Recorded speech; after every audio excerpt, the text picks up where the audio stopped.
Bismillah. Sebelumnya saya mohon maaf saya duduk sedikit lebih tinggi ya dari Bapak Ibu, tidak mengurangi kemuliaan Anda di hadapan Allah, hanya untuk terlihat saja insyaallah. Bismillah. Assalamualaikum warahmatullahi wabarakatuh.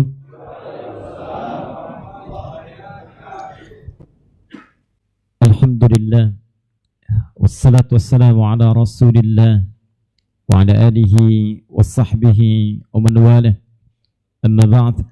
فيا عباد الله أوصي نفسي وإياكم بتقوى الله فقد فاز المتقون فلا تموتن إلا وأنتم مسلمون فقال تعالى يا أيها الذين آمنوا اتقوا الله حق تقاته ولا تموتن إلا وأنتم مسلمون. Saudara-saudariku, terkhusus seluruh yang tergabung dalam aparatur bea dan cukai. Mungkin ini live streaming tersambung, saya tadi diinfokan, jadi saya sapa barangkali seluruh wilayah di Indonesia yang saat ini terhubung dengan kita semua. Saya masuk tadi melihat seragamnya, saya pikir ini yang suka periksa barang-barang saya waktu turun dari luar negeri. Saya itu kalau sudah masuk ke wilayah bea cukai mau diperiksa, doa saya yang pertama itu bukan lolos pemeriksaan, tapi mudah-mudahan saat pulang ke akhirat itu pemeriksaannya lebih ringan daripada pemeriksaan dunia. Ya. Tidak cukup dengan amin itu, kita harus siapkan. Baik teman-teman sekalian, alhamdulillah kita masih diberikan kesempatan oleh Allah untuk hidup sampai dengan siang hari ini, saat sebagian saudara-saudari kita telah kembali sesuai dengan ajalnya kepada Allah Subhanahu wa taala. Saya dari tadi malam sampai tadi pagi jam 6 saya selesai mengajar, itu masih terhubung dengan Christchurch yang di New Zealand, dan tadi saya bicara dengan korban dari WNI yang alhamdulillah telah selesai proses operasinya, operasi kedua 6-setengah jam itu, dan sudah bisa bicara dengan lancar tadi. Saya sampaikan, Mas, Masya Allah, alhamdulillah, sampaikan pada korban-korban keluarganya yang wafat khususnya, saya bilang kita tidak bisa menolak ajal. Siapapun kalau sudah tiba waktunya pasti pulang. Quran surah ke-7 ayat 34, walikulli ummatin ajal, setiap orang itu bahkan umat itu punya batas waktu usianya. Fa idza jaa ajaluhum la yastakhiruna sa'ata wa la yastaqdimun. Kalau sudah tiba ajalnya, Anda enggak bisa pilih. Mau dimajukan mustahil, mau mundur pun enggak bisa. Saya selalu katakan enggak ada kerjaan orang mau bunuh diri. Kalau ajalnya belum tiba enggak akan meninggal juga. Anda mau nelan baygon satu truk, kalau ajal belum tiba enggak akan wafat tuh. Ya, jadi enggak ada kerjaan.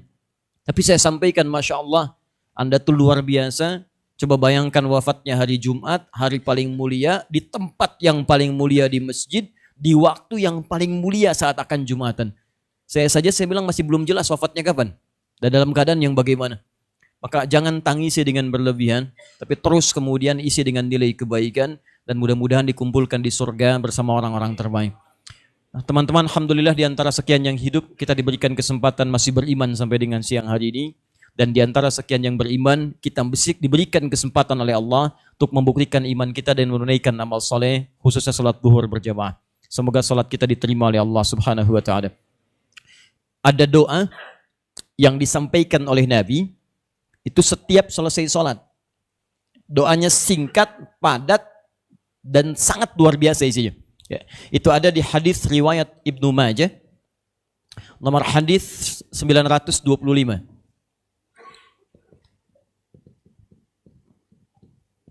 Ya, Nabi sampaikan, Allahumma inna nas'aluka, kalau banyak, ilman nafi'a wa rizqan tayyiba wa amalan mutakhabbala. Kata Nabi, ya Allah, kami mohon, satu, anugerahkan pada kami ilmu yang bermanfaat, kemudian rizki yang terbaik, dan yang ketiga, dan mohon terima amalan kami. Ya, Anda bisa bayangkan gak, seorang Nabi Muhammad itu istimewa, satu-satunya Nabi yang pernah diutus di bumi yang sebelum wafat itu turun langsung satu surah menjamin surganya. Ya, ada surah Al-Kautsar, Inna a'tainakal kautsar. Muhammad, kami telah siapkan semua kenikmatan surga terindah untukmu. Bahkan di surat Ad-Duha disebutkan, wala saufa yu'tika rabbuka fatarda. Nanti kami akan berikan nikmat kepadamu sampai kamu merasa puas. Padahal kaidah nikmat itu kalau diberikan, gak ada orang puas. Silakan cek, nikmat itu kalau diberikan kaidahnya, tidak ada yang puas, pengen selalu nambah. Anda kalau sudah mendapatkan sepeda, itu kan nikmat. Ya apa merasa cukup? Tidak, orang dapat sepeda, pengen motor. Sudah punya motor, pengen apa? Mobil. Sudah punya mobil, pengen? Tuh, pesawat, mau taruh di mana gitu kan? Jadi kaidah nikmat tuh kalau diberikan, selalu pengen nambah. Tapi nanti kata Allah, saya jamin kamu mendapatkan nikmat yang dengan itu kamu merasa puas. Sampai engkau katakan kepada Allah, puas ya Allah, cukup, cukup. Kaidahnya pengen ditambah, tapi saat di surga kata Allah, kami siapkan surga dengan semua kenikmatan sempurna dan kami jamin sampai kamu merasa puas. Satu-satunya nabi yang diutus di bumi, dijamin surganya, sempurna nasabnya, dijamin oleh Allah kemudian kemuliaan hidupnya di 3 alam, dunia, alam kubur sampai dengan akhirat. Kemudian dipuji oleh Allah langsung dalam Al-Quran, wa innaka la'ala khuluqin azim, dan yang paling indah masuk surga tanpa hisab, itu jaminan. Tapi masih bermohon kepada Allah setiap selesai sholat. Ya Allah, mohon terima amalan saya. Nabi Ibrahim alaihissalam, kakek moyangnya Nabi SAW yang ke-30. Generasi diurut, kalau dari Nabi sampai ke Nabi Ibrahim itu ada 30 generasi. Itu pun melakukan doa yang sama ketika selesai meninggikan bangunan Ka'bah. Cek Quran surah ke-2 Al-Baqarah ayat 129. Paling kiri sebelah atas di mushaf. Ya, Quran surah ke-2 ayat 129. Ya. Doanya Nabi Ibrahim plus Nabi Ismail. Nabi Ibrahim keturunan yang ke-30 kakeknya Nabi. Nabi Ismail ke-29 dari Nabi SAW. Ya. Jadi kalau anda urutkan, Muhammad SAW bin Abdullah, bin Abdul Muttalib, bin Hashim, bin Abdul Manaf, bin Qusay, bin Murrah, bin Kilab, bin Ka'ab, Ghalib, bin Fikir, bin Malik, bin Nadar, bin Kinana, bin Khuzaimah, bin Mudrika, bin Ilyas, bin Nizar, bin Mudar, bin Ma'ad, bin Adnan, bin Addi, bin Adri, bin Muqawwam, bin Nakhur, bin Tarikh, bin Ya'rub, bin Yasub, bin Nabit, bin Ismail alaihissalam, bin Ibrahim alaihissalam. Ulangi. Ada 29 sampai 30 generasi. Nah, itu ditugaskan oleh Allah, ayo kamu tinggikan kembali bangunan Ka'bah. Jadi Ka'bah itu, awas hati-hati ya, bukan dibangun oleh Nabi Ibrahim. Bukan dibangun oleh Nabi Ibrahim. Kira-kira siapa yang bangun Ka'bah? Bukan Nabi Adam. Ka'bah redaksinya, buka Quran surah ketiga Ali Imran ayat 96 sampai 97, itu redaksi Qurannya dibangunkan untuk manusia, bukan manusia yang bangun. Di saat manusia pertama Nabi Adam turun ke bumi, Quran surah kedua ayat 38, itu Ka'bah sudah ada. Ya kata Allah, inna awwala baitin wudi'a linnas. Sungguh rumah pertama yang dibangunkan untuk manusia, bukan manusia yang bangun. Yaitu Ka'bah yang terletak di Mekah. Jadi setelah Nabi Adam diutus, kemudian generasi Adam muncul Nabi Nuh. Di zaman Nabi Nuh terjadi banjir besar, tersapu bagian atas Ka'bahnya. Ya, dihancur bagian atasnya, tersisa pondasinya. Dalam bahasa Arab, pondasi kalau satu disebut dengan qaidah namanya. Ya, qaidah. Kalau lebih daripada satu, misalnya 2, 3, 4, itu dijamakkan menjadi qawaid namanya. Qawaid. Ka'bah karena punya 4 sisi, maka minimal punya 4 sisi bagian pondasi. Maka pondasinya disebut dengan qawaid. Di zaman Nabi Nuh hancur bagian atasnya, zaman Nabi Ibrahim diperintahkan kembali oleh Allah kepada Nabi Ibrahim dan Nabi Ismail untuk meninggikan kembali pondasi itu. Maka diabadikan kisahnya di Quran surah kedua ayat 127. Ya paling kiri sebelah atas. Wa idh yarfa'u Ibrahimul qawaid minal bait. Ingatlah ketika Nabi Ibrahim diperintahkan oleh Allah untuk meninggikan kembali fondasi Ka'bah yang sempat hancur zaman Nabi Nuh. Dari zaman Nabi Ibrahim ke Nabi Nuh ada kisaran 6 sampai dengan 7 generasi. Ibrahim alaihissalam bin Azar atau bin Nakhur bin Abir bin Kinan bin Arfakhshad bin Sam bin Nuh alaihissalam. Setiap generasi bisa berusia minimalnya 2000 tahun. Ya, dari Nabi Nuh ke Nabi Adam ada sekitar 6 generasi. Bin Mikhlail, bin Matushala, bin Kinan, bin Anwas, bin Fis, bin Adam alaihissalam. Ya, jadi di zaman Nabi Ibrahim diperintahkan tinggikan kembali pondasi Ka'bah. Setelah selesai, begitu beliau ingin mengerjakan tugasnya, dipijak kemudian. Pijakan pertamanya membawa batu disebut dengan maqam namanya. Ya, jadi kalau Anda nanti umrah atau haji, ya saya bermohon pada Allah yang belum umrah atau haji disegerakan ya insyaallah.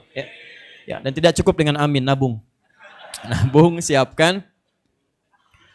Nah ini begitu akan meninggikan pondasinya, beliau memijak pijakan pertamanya, sekarang masih diabadikan. itu disebut dengan makam. Sampai sekarang ada di sini letaknya, kalau ini Hajar Aswad, di sini makam Ibrahim.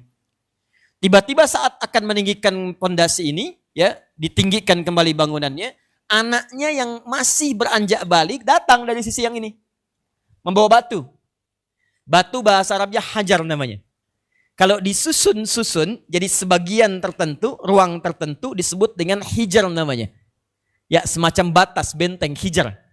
Kalau sudah menjadi ruangan utuh, ruangan seperti kamar, itu hujrah namanya. Jamaknya hujurat.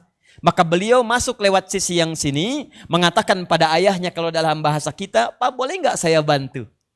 Bayangkan, ada orang tua sedang bekerja, anaknya merasakan bebannya. Jadi kalau satu waktu masuk ke Idul Adha, saya pernah menulis satu buku, itu di situ saya ceritakan bagaimana seorang ayah mendidik anak, sehingga ketika ayahnya nanti tumbuh bekerja, anaknya tumbuh dewasa, merasakan beban pekerjaan anak ayahnya. Ya coba deh ibu ya, kalau pulang ke rumah, ibunya nyapu, anaknya lihat, anaknya mau bantuin nggak? Atau Anda misalnya, mohon maaf ya, coba lihat sedang nyuci mobil, kira-kira anak lihat bantuin nggak? Jangan-jangan bapak yang nyuci, anak yang pakai gitu. Pak bannya kurang nih, kurang bersih gitu kan? Coba lihat. Ini bagaimana gitu pertanyaannya seorang Nabi Ibrahim, Pak, Bu. Nabi Ibrahim nabi, kakek moyang Anbiya, statusnya tinggi, gelarnya Khalilullah. Ini bisa mendidik anak di luar batas kesibukannya. Itu kan sibuk luar biasa, Pak. Istrinya aja 2. Bayangkan, istri 2 dirawat, 1 di Palestina, 1 di Mekah. Tugas dakwah pekerjaan ada. Nabi Ismail kan tinggalnya di Mekah. Beliau domisilinya di Palestina. Itu dalam kesibukannya berdakwah, kerja, dan sebagai nabi dan sebagai seorang suami, masih sempat menengok perkembangan anaknya di Mekah. Luar biasa, sesibuk luar biasa, itu masih bisa menyempatkan tengok anaknya. Sehingga anaknya merasakan kasih sayang bapaknya. Begitu tumbuh dia punya rasa terhadap pekerjaan ayahandanya. Saya mau tanya pada Anda, maaf ya, Nabi Ibrahim, nabi, gelarnya Khalilullah, dekat dengan Allah, bapak para nabi, status masuk surga tanpa hisab, dimuliakan oleh Allah, bekerja, berdakwah, masih sempat merawat anaknya, anak punya perhatian pada bapaknya. Anda nabi bukan, rasul bukan, lihat coba ya, maaf Khalilullah juga bukan gelarnya, surga belum dijamin, hisab masih menegangkan, amal berantakan, sesibuk apa Anda sampai tidak punya perhatian kepada anak? Jadi kalau anak Anda kurang punya perasaan kepada Anda saat pulang, jangan disalahkan dulu. Kalau dia belum bergegas membantu Anda saat dibutuhkan, jangan disalahkan dulu. Barangkali perhatian Anda yang kurang kepadanya. Coba istighfar dulu, barangkali ada bagian tertentu dalam episode kehidupan kita yang belum sampai kepadanya. Ya, kembali ke sini. Datang membawa batu, disusun di sini, jadi bagian dari Ka'bah, sampai sekarang diabadikan jadi Hijr Ismail. Dengan namanya. Selesai meninggikan bangunan ini, keduanya lantas berdoa. Perhatikan doa pertamanya. Langsung teruskan dulu di Al-Baqarah 127-nya sebelum sampai ke sini. Ini nanti doanya untuk Nabi Muhammad di ayat 127-nya, perhatikan doanya.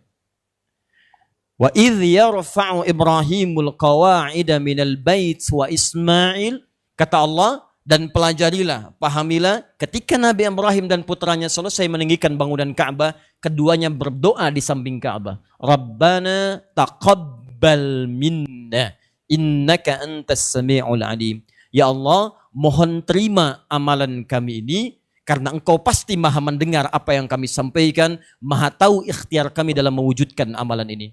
Saya mau katakan begini, yang ingin saya sampaikan, fitrah dan sunnah para nabi, itu kalau sudah beramal sekecil apapun, apalagi amalan besar, itu selalu bermohon kepada Allah untuk diterima amalannya. Maka biasakan itu. Nabi aja minta, masa kita yang bukan Nabi tidak meminta? Anda selesai baca Quran, berdoa kepada Allah, minta terima amalan. Anda selesai sholat, berdoa kepada Allah, minta terima amalan. Hanya pertanyaannya, fokus, apa ciri seseorang diterima amalannya, dan apa kaitan pembahasan itu dengan tema yang kita bahas pada kesempatan di siang hari ini. Itu yang coba kita akan kaji dalam pertemuan siang hari ini. Jadi ini baru mukaddimah dan ini kita mulai inti bahasannya. Ya. Teman-teman sekalian, satu, seorang yang amalnya diterima oleh Allah, ciri utamanya disebutkan dalam Al-Quran, akan mendapatkan manfaat-manfaat yang terkait dengan amalan yang telah ia kerjakan. Saya ambil langsung contoh misal.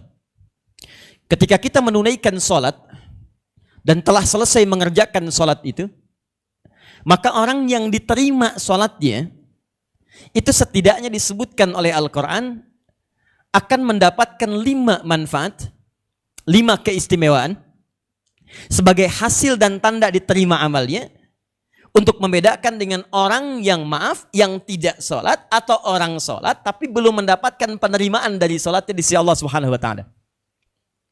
Apa di antara 5 itu dan apa kaitannya dengan tema yang kita bahas di kesempatan siang hari ini, menjadi pegawai yang amanah serta profesional di bidangnya?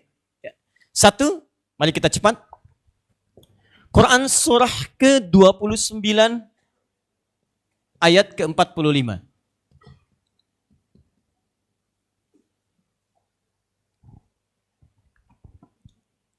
Orang yang sholatnya benar, diterima oleh Allah, maka dia akan mendapatkan 5 keutamaan yang tidak didapati oleh orang yang tidak sholat atau sholatnya belum mendapatkan penerimaan sempurna di sisi Allah Subhanahu wa Ta'ala. Yang pertama cirinya, kata Allah, inna sholata tanha anil fahsya'i wal munkar. Sungguh sholat yang ditunaikan dengan benar itu, perhatikan kalimat mushafnya di Al-Qurannya, itu kalimat sholatnya menggunakan alif lam. Silakan teman-teman cek semua kalimat sholat dalam Al-Quran yang bermakna ibadah, dimulai dengan takbir, ditutup dengan salam, itu semua kalimatnya menggunakan alif lam.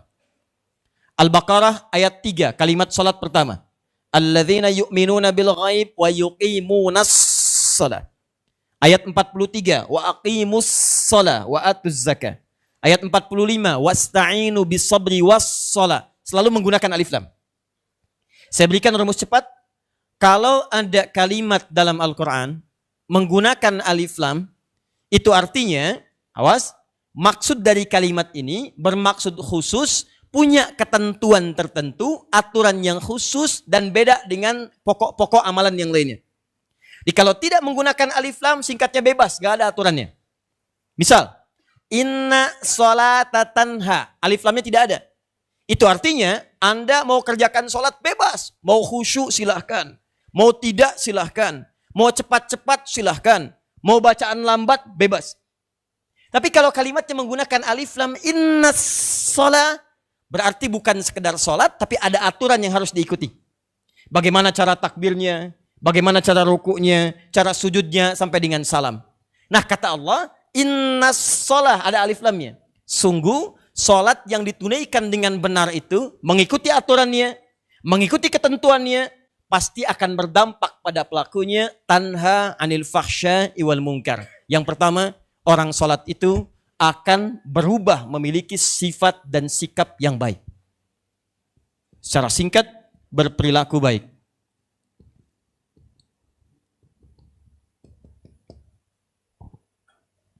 Izin ya Pak ya, Bu. Sederhana saja. Kata Allah, orang sholat itu singkatnya, kalau benar sholatnya, pasti jadi orang baik. Tidak ada ceritanya, kisahnya orang sholat tidak baik, itu gak ada. Silakan Anda cek ya. Pertama kali yang diajarkan pada Nabi, saat Nabi berdakwah di lingkungan jahiliyah, itu syariat pertama yang diajarkan bukan zakat, bukan puasa, bukan haji, bukan umrah. Padahal Nabi diutus di area Mekah dekat Ka'bah. Tapi yang pertama diajarkan bukan haji Pak, Bu.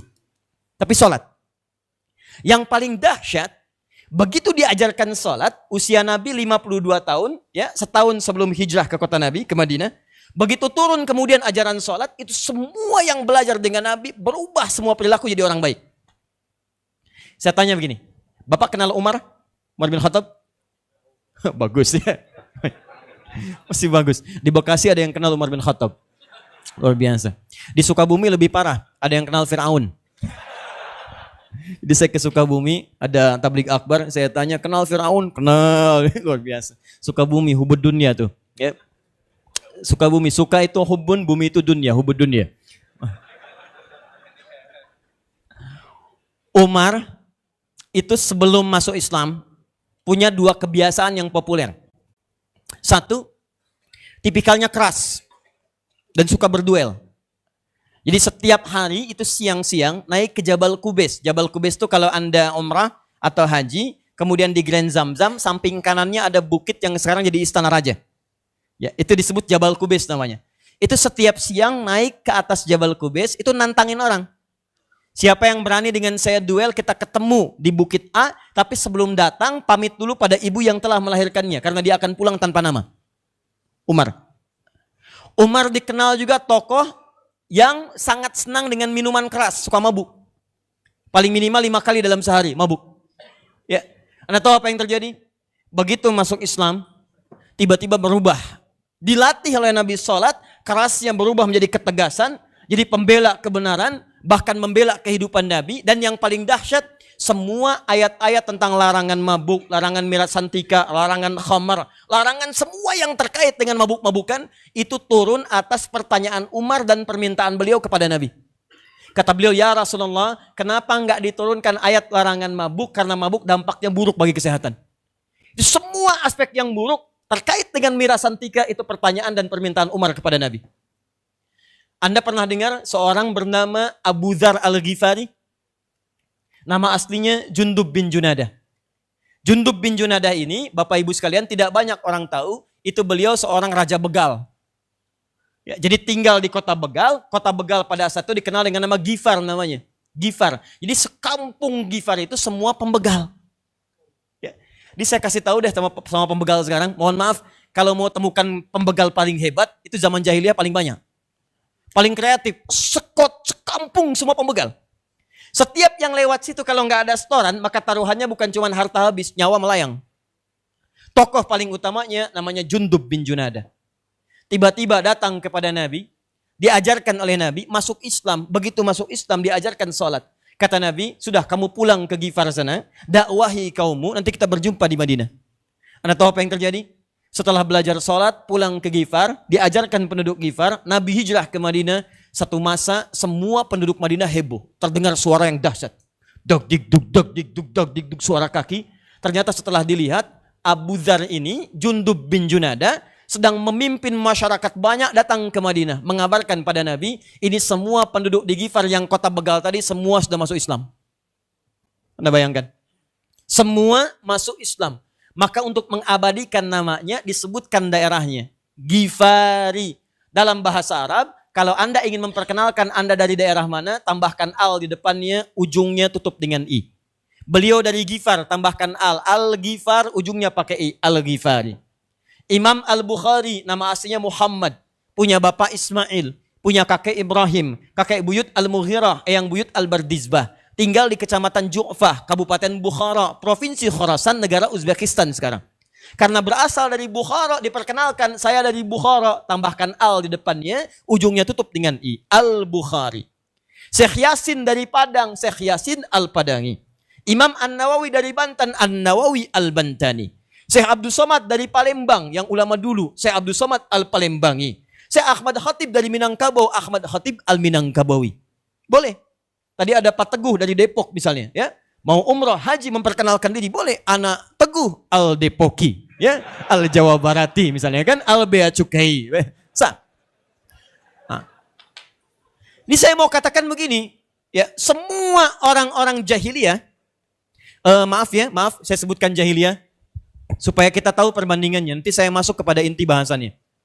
Lihat teman-teman, di sini ada Persia. Ini ada Persia. Di sini ada Romawi.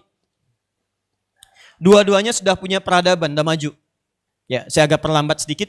Ini sudah maju, ini sudah berkembang, ini punya peradaban luar biasa. Di tengah-tengahnya ini, itu yang disebut jahiliyah. Yang diapit oleh dua kemajuan ini. Ini tidak punya peradaban, tindak kriminal tinggi, ya, pengetahuan tidak ada, minim sekali. Dan yang paling dahsyat, semua tindak kejahatan ini banyak di sini. Nabi diutus bukan di Persia, bukan di Romawi. Sehingga orang kemudian hari tidak bisa berkelit. Pantas umatnya maju, nabinya diutus di Persia. Pantas umatnya hebat, nabinya diutus di Romawi. Tapi Nabi diutus oleh Allah di tingkat manusia paling kelam untuk membuktikan kepada dunia. Ini manusia paling buruk saja. diajarkan nilai-nilai keislaman bisa berubah jadi baik. Apalagi yang tidak punya sifat ini. Maka Nabi diutus pelajaran pertamanya tentang sholat. Begitu ini diajarkan, Allahu Akbar. Semua profesi yang dimiliki oleh orang jahiliyah berada pada puncaknya. Paling dasar, semua profesi ini dilandasi dengan nilai-nilai tertinggi dalam nilai-nilai kebaikan. Contoh, maaf, jangan Anda kira semua sahabat Nabi ini profesinya seluruhnya hanya ustadz. Ternyata segelintir yang ustadz. Hanya Ali bin Abi Thalib, ustadz. Ubay bin Ka'ab, ustadz. Abdullah bin Mas'ud, ustadz. Tapi jangan lupa, ada yang pebisnis, Abu Bakar As-Siddiq, Abdurrahman bin Auf, Tamim Ad-Dari. Ada yang birokrat, Amr bin As. Ada yang diplomat, Muawiyah bin Abi Sufyan. Ada yang mirip-mirip profesi seperti antum. Jaga di bagian aset tertentu, kemudian mengontrol aset keluar masuk, sampai dengan menentukan penjagaan itu ada di antara para sahabat yang ditugaskan oleh Nabi langsung. Diabadikan di Sahih Al-Bukhari, nomor hadis 2311. Nama sahabatnya Abu Hurairah. Itu mirip-mirip tugasnya dengan antum. Al-Bukhari, nomor hadis 2311. Nama sahabatnya Abu Hurairah. Nama aslinya Abdurrahman. Aslinya lagi Abdus Syams. Mulanya beliau Majusi, pindah kemudian ke Kristen, bingung kemudian memutuskan untuk pergi ke Madinah, bertemu dengan Nabi, masuk Islam. Begitu masuk Islam, ganti nama menjadi Abdurrahman. Tiba-tiba senang dengan taklim Nabi, apa yang disampaikan Nabi langsung dipraktekkan. Satu kali kata Nabi, kamu orang Islam harus bersikap baik, lembut, jangankan pada manusia, pada hewan, sikap yang baik. Pada tumbuhan, jangan cabut sembarangan. Maaf, sepulang dari taklim Nabi menemukan anak kucing kecil. Kucing dalam bahasa Arab dibagi dua. Kalau dia kucing rumahan disebut dengan kittun namanya. Kittun diserap ke dalam bahasa Inggris jadi kitty. Ya, Hello Kitty kucing rumahan kan? Bisa jadi spray, jadi bantal, di macam-macam dia. Wah. Kalau dia kucing liar, maka ganti, berubah dari kata kittun menjadi hurratun. Ha, ra dengan ta, hurrah, kucing liar. Anaknya disebut dengan Hurairah. Satu kali pulang dari taklim Nabi di jalan menemukan seekor anak kucing kecil kehilangan induk. Dia mengeong-ngeong, dibawa oleh beliau. Dirawat di rumahnya. Ya, lapar disuapi, dingin diselimuti, kemanapun pergi dibawa ke jubahnya dimasukkan. Sampai tiba-tiba di pertengahan jalan saat akan ikut taklim Nabi, berjumpa dengan Rasulullah di jalan. Kata Rasulullah, begitu mengeong-ngeong, keluar anak kucing kecilnya. Kata Rasulullah, anta Abu Hurairah. Kamu bapaknya anak kucing kecil. Jadi kalau ada orang perhatian pada anak kucing seperti ayah pada anaknya, hanya kamu, tidak ada yang lain. Coba cek, ada pejabat di sini rapat bawa anak kucing? Ada ya? Nah, maka sampai dengan masa kini dikenal dengan Abu Hurairah. Abu Hurairah ini begitu belajar dengan Nabi, sholat dengan sempurna, maka terbentuklah pada jiwanya dasar-dasar kebaikan. Baik itu sumbernya teman-teman sekalian, itu berlawanan dengan dua hal. Jika Anda sudah bebas dari dua hal ini, pasti Anda akan jadi orang baik. Tolong ya, catat baik-baik. Baik, itu sumbernya berlawanan dengan dua hal. Kalau dua hal ini sudah tidak ada, maka Anda pasti jadi orang baik. Tidak ada yang ketiga. Ya, nanti saya kisahkan tentang Abu Hurairah ini, saya pindah dulu ke sini. Satu, saya agak lambatkan sedikit supaya mudah dipahami. Satu disebut dengan fahsya namanya. Fahsya. Di sumber keburukan itu cuma dua. Kalau sumber ini tidak ada, orang ini pasti baik. Satu, fahsya. Kedua, disebut dengan mungkar. Mungkar.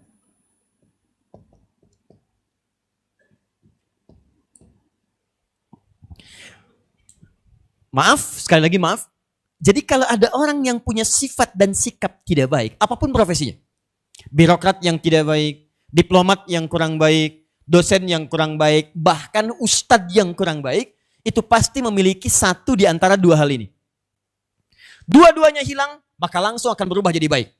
Karena semua yang diciptakan oleh Allah, kata Allah, itu semua berlawanan. Awas, hati-hati, semua berlawanan. Quran surah 51 ayat 49. Kata Allah, wa min kulli syai'in khalaqna zawjaini la'allakum tadhakkarun. Semua yang saya ciptakan, kata Allah, itu punya pasangannya. Cuman saya yang tidak punya pasangan. Hanya saya yang tidak punya pasangan. Sama, baik punya pasangan buruk. Baik pasangannya buruk. Jadi kalau ada seseorang misalnya hilang buruknya, otomatis baiknya naik. Kalau ada seseorang baiknya itu yang turun, buruknya yang muncul. Nah kalau ada sifat dan sikap yang kurang baik muncul dari seseorang, itu kalau bukan fahsya, pasti mungkar. Apa itu fahsya dan mungkar? Saya agak cepat. Maaf. Saya mulai dari sini. Mungkar, dari sini dulu. Adalah semua jenis keburukan yang langsung diingkari oleh hati kita.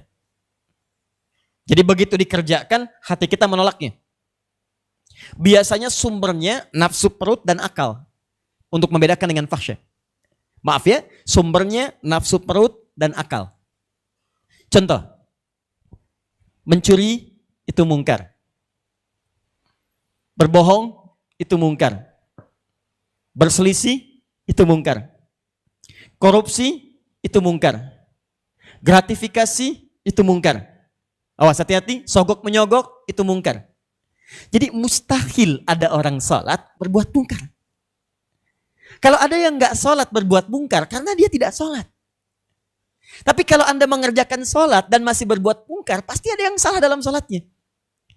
Orang sholat masih mencuri misalnya, pasti ada yang salah dengan sholatnya. Ini saya kadang-kadang bingung nih kalau pulang, baru pulang ke Indonesia, saya sudah bingung luar biasa. Orang sholat ke masjid, begitu mau ke masjid masih takut kehilangan sandalnya. Bahkan ada yang pulang dari masjid pun masih kebingungan cari sandalnya. Sandal saya mana ya? Sandal saya mana ya? Padahal baru dari masjid. Oh ini sandal saya, dipakai aja. Padahal dia ke masjid gak pakai sandal. Anda bayangkan. Ya. Itu baru skala kecil.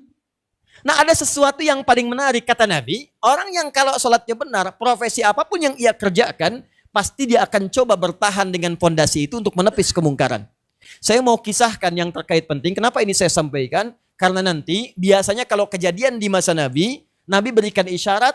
Ingat isyaratnya? Kalau tidak disebutkan siapa namanya, kapan kejadiannya, maka isyarat itu akan terjadi lagi di masa depan dengan tokoh-tokoh dan suasana yang berbeda. Baik, perhatikan baik-baik. Al-Bukhari nomor hadis 2311. Sahabat Abu Hurairah ditugaskan oleh Nabi SAW untuk menjaga salah satu aset yang dikumpulkan dan dijaga oleh beliau, khususnya terkait dengan zakat Ramadan. Di siapa yang zakat, beliau yang sortir. Bagaimana kualitas zakatnya, layak tidak, kemudian dikumpulkan, beliau yang jaga. Termasuk ditunggu sampai dengan batas penyaluran. Jadi siapa nanti yang mau nyalurkan, itu kontrolnya masuk ke beliau. Dari mulai masuk sampai dengan distribusi, itu beliau yang jaga. Yang paling menarik, satu malam tiba kemudian kedatangan seorang laki-laki. Sembunyi-sembunyi, lalu menumpahkan beberapa makanan dan ingin mengambilnya. Ketika diketahui oleh sahabat Abu Hurairah dan ingin ditangkap diadukan pada Nabi, kata orang ini, tolong jangan tangkap saya. Perhatikan baik-baik ya, nanti siklusnya akan terkait dengan apa yang kita hadapi saat ini. Kata orang ini, tolong jangan tangkap saya. Tidak, saya bawa kamu, saya akan adukan ke Nabi. Kata orang ini, tolong Pak, ya saya punya keluarga yang sedang membutuhkan. Kalau saya nggak dapatkan makanan ini, keluarga saya nanti bisa punya persoalan. Abu Hurairah diamkan, kemudian dia bawa makanan itu dan dibiarkan pergi. Esoknya tiba-tiba menghadap kepada Nabi, kata Nabi, belum sempat beliau bicara, kata Nabi, apa yang kamu lakukan dengan tawananmu semalam itu? Apa yang kamu lakukan dengan tawananmu semalam?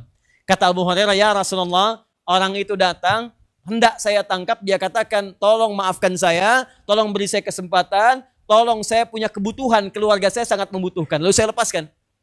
Kata Nabi, dia pendusta, nanti malam dia akan datang lagi. Malam kedua, ternyata datang lagi, betul. Begitu datang, ditangkap oleh beliau, kata beliau, saya adukan pada Nabi. Kata orang ini, tolong kasihani saya, tolong iba pada saya ini punya keluarga, butuh, katanya, tolong berikan kesempatan.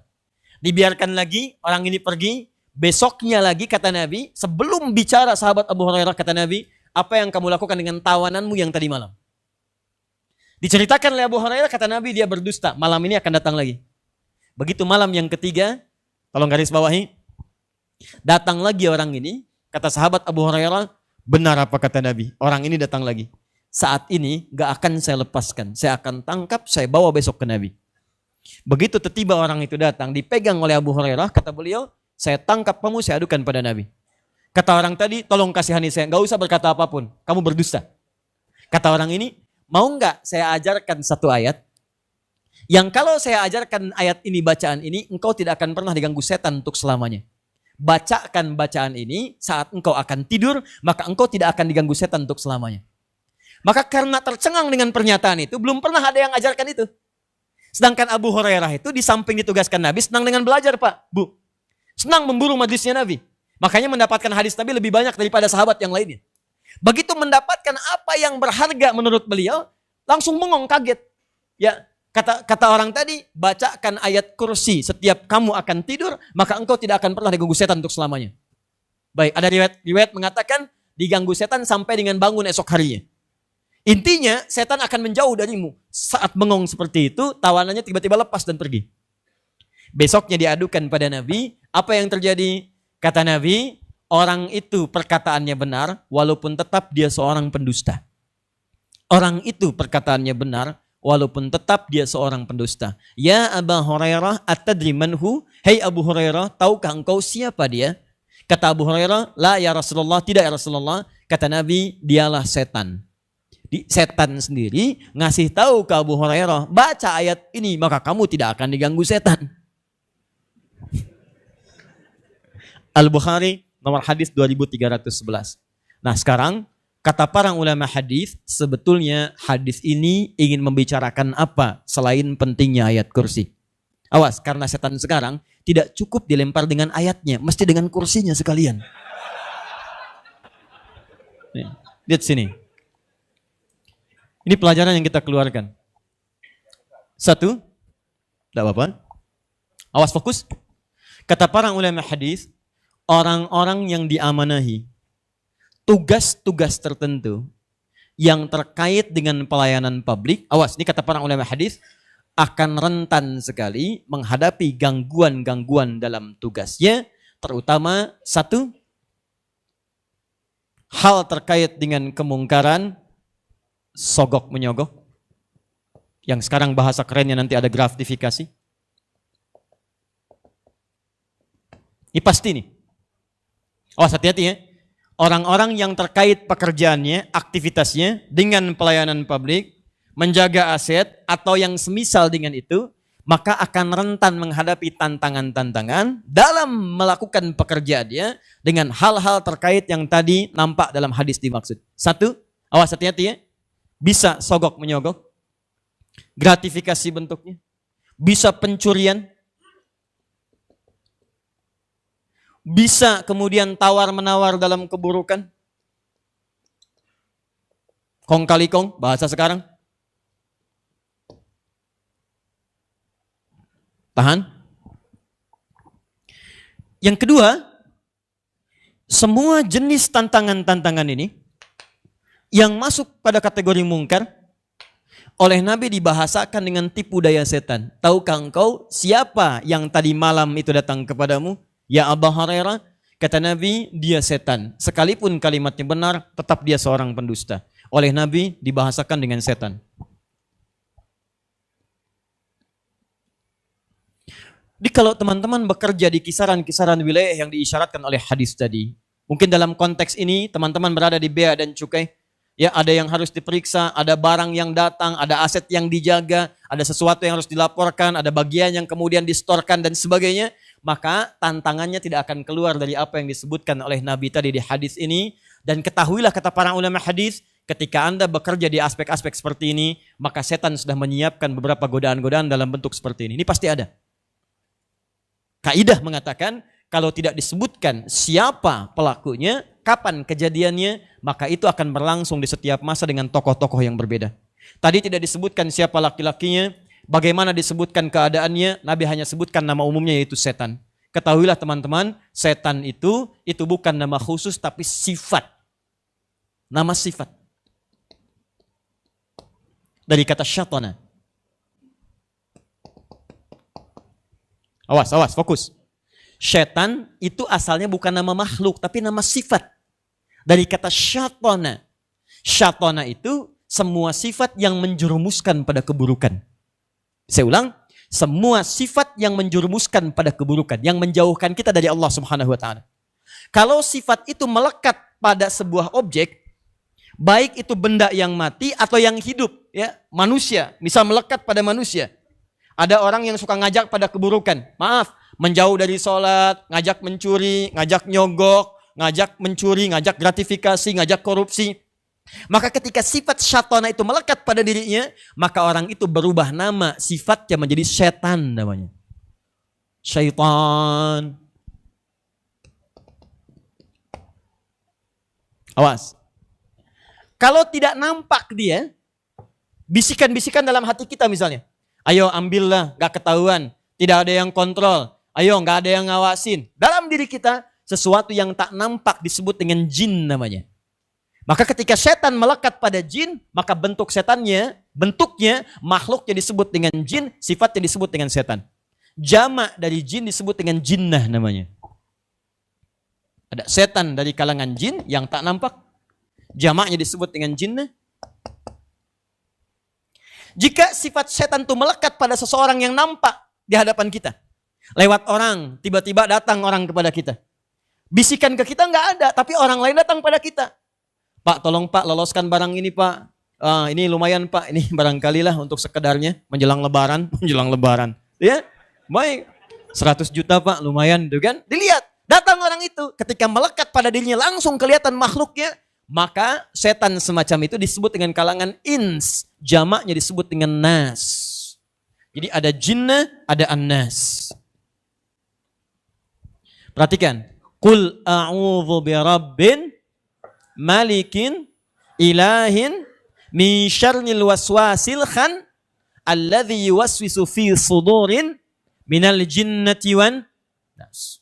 Setan ini adalah sifat dari sosok yang menjauhkan seseorang dari nilai-nilai kebaikan, jauh dari Allah. Jika melekat kemudian pada diri seseorang, kelihatan makhluknya disebut dengan ins, jamaknya nas.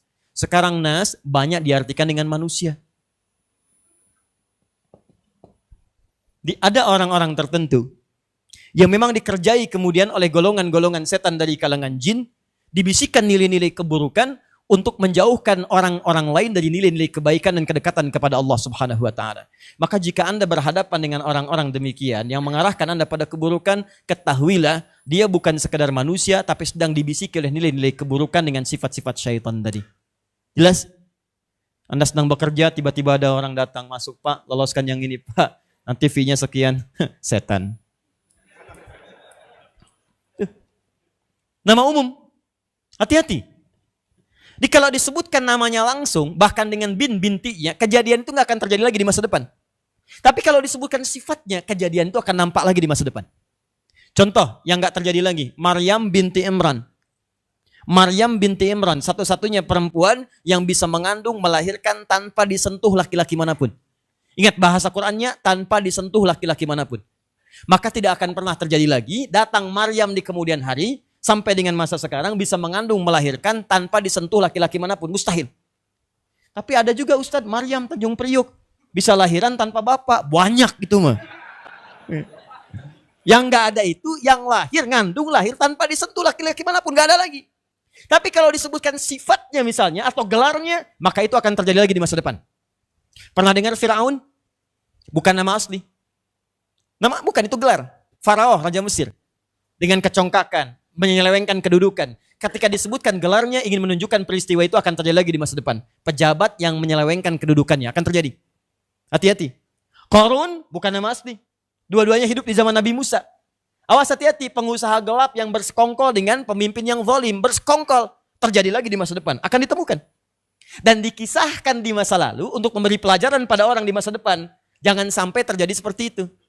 Yang paling menarik, Nabi mengatakan, hei hati-hati ya di masa depan, akan ada tugas-tugas pelayanan publik, menjaga aset-aset, kontrol sesuatu seperti Abu Hurairah ini. Yang satu masa ketika bekerja akan didatangi oleh setan. Kalau bukan sifatnya jin yang memberikan bisikan, kadang-kadang muncul Pak. Kadang-kadang mohon maaf, mungkin objeknya atau orangnya nggak nawarin.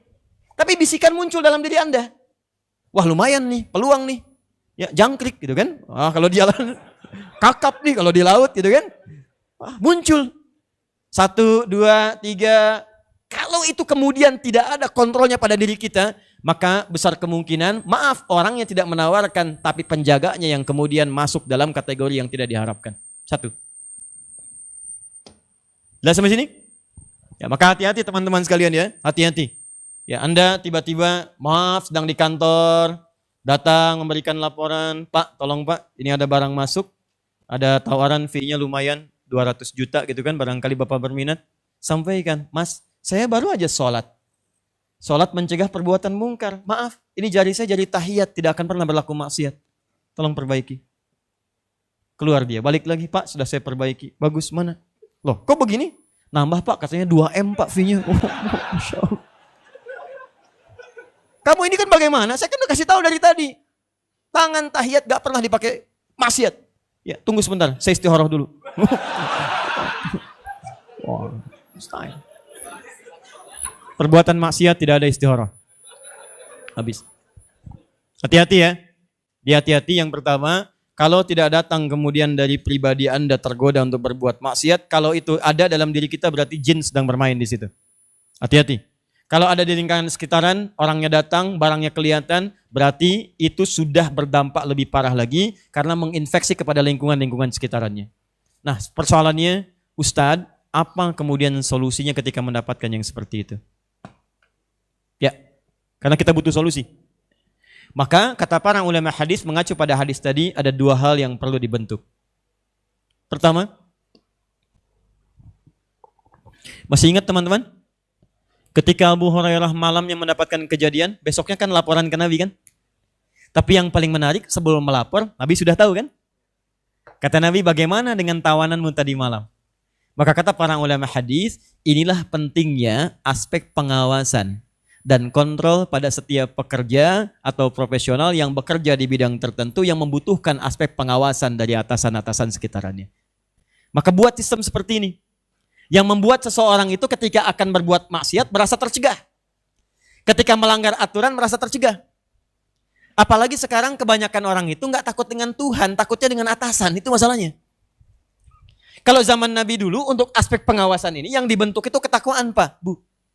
Di setiap semua karyawan, semua pegawai, semua pebisnis, semua macam-macam dengan profesi yang berbeda-beda sebelum melakukan aktivitasnya itu didekatkan dulu oleh Nabi kepada Allah. Sehingga kalau seseorang sudah merasa dekat dengan Allah, gak perlu pengawas pun dia sudah merasa terawasi. Gak perlu pengawas pun sudah merasa terawasi. Coba buka hadis Muslim, nomor hadis yang ke-8. Paling kiri sebelah atas di kitabnya, jilid pertama. Hadis Muslim.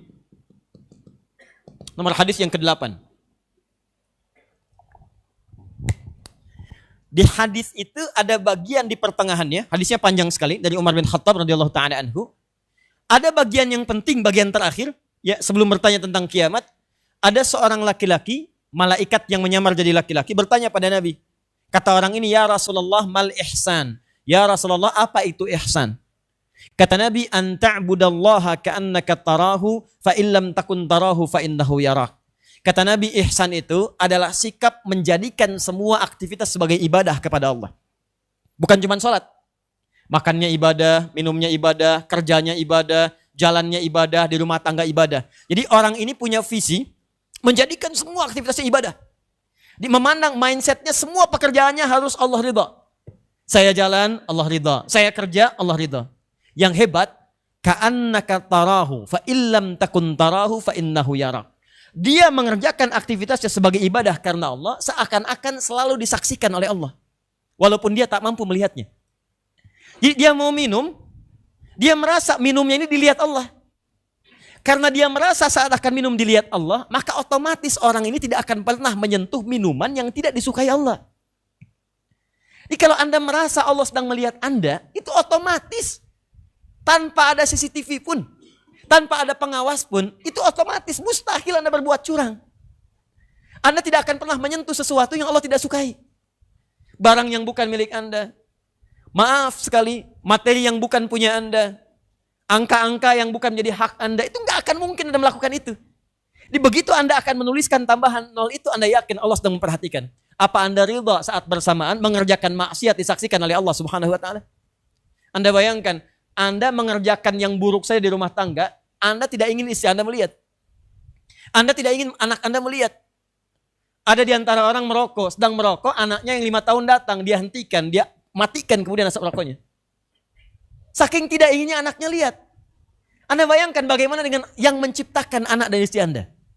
Bagaimana dengan yang menyembuhkan kita, merawat kita, mengawasi kita dalam setiap kehidupan. Dan dia akan bertanya kepada kita saat kita pulang kepada Allah Subhanahu wa taala. Makanya kata para ulama, kalau sedang terfikir berbuat maksiat, bayangkan seketika wafat, Pak. Bu. Ketika terfikir berbuat maksiat, bayangkan wafat. Ada di antara kita yang tidak akan wafat? Mustahil. Semua kita pasti pulang.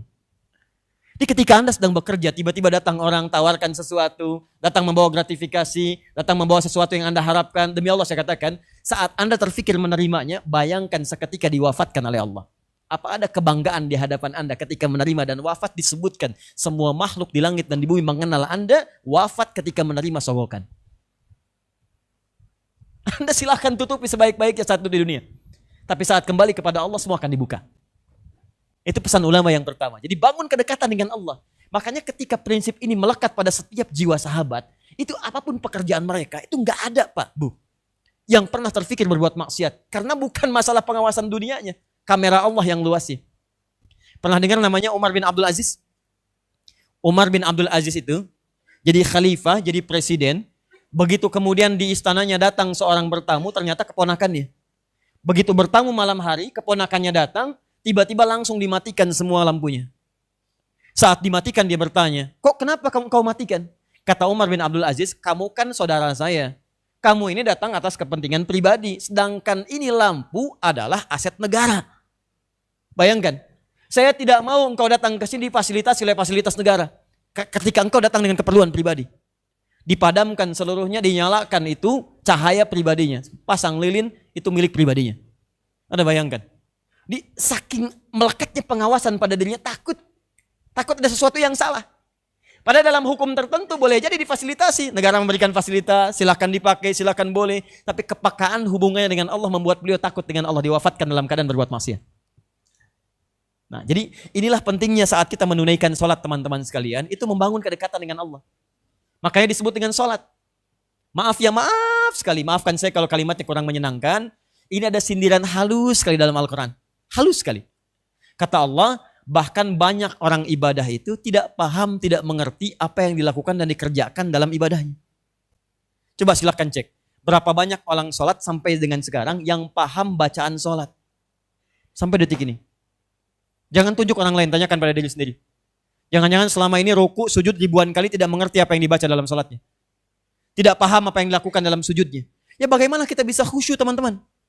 Bahkan coba kalimat sholat pun yang kita kerjakan tiap hari, 5 kali dalam sehari, 17 rakaat. Kata sholat itu, di antara sekian yang sholat, berapa yang paham makna sholat? Silahkan cek. Mau ngapain Pak? Sholat. Apa itu sholat? Ya sholat. Tahukah teman-teman, sholat berasal dari kata silah. Bismillah. Tidak apa-apa, biar ini yang saya hapus. Biasanya saya konsisten kalau di awal pertemuan, ya datang sendiri, nulis sendiri, ngapus sendiri, orangin sendiri. Masya Allah. Luar biasa. Ya, lihat sini. Salat, as-salat. Itu seakar dengan kata silah namanya. Awas, ini bagian terpenting. Maaf, saya sampai jam berapa?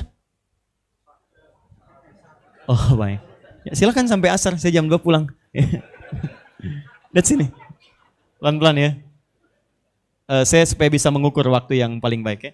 Lihat, salat berasal dari kata silah. Akarnya dari kata wassalah. Wassalah itu sifatnya disebut silah, ibadahnya disebut dengan salat.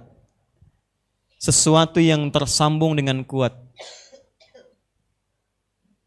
Tersambung dengan kuat. Sesuatu yang sampai pada tujuan. Pernah dengar silaturahmi? Silaturahim? Kenapa disebut dengan silaturahim? Karena saat Anda bertemu dengan teman-teman itu, Anda terhubung kemudian dengan kuat, lalu ketika Anda berpisah, Anda ingat kembali. Di silaturahim itu suksesnya bukan saat kumpul. Kalau saat bertemu nyapa, wajar karena orangnya ada. Tapi saat berpisah Anda ingat, Anda doakan, Anda telepon, Anda SMS, Anda WA misalnya. Itu yang disebut dengan silah namanya. Hubungan kuat yang tak terpisahkan. Dimanapun dan kapanpun.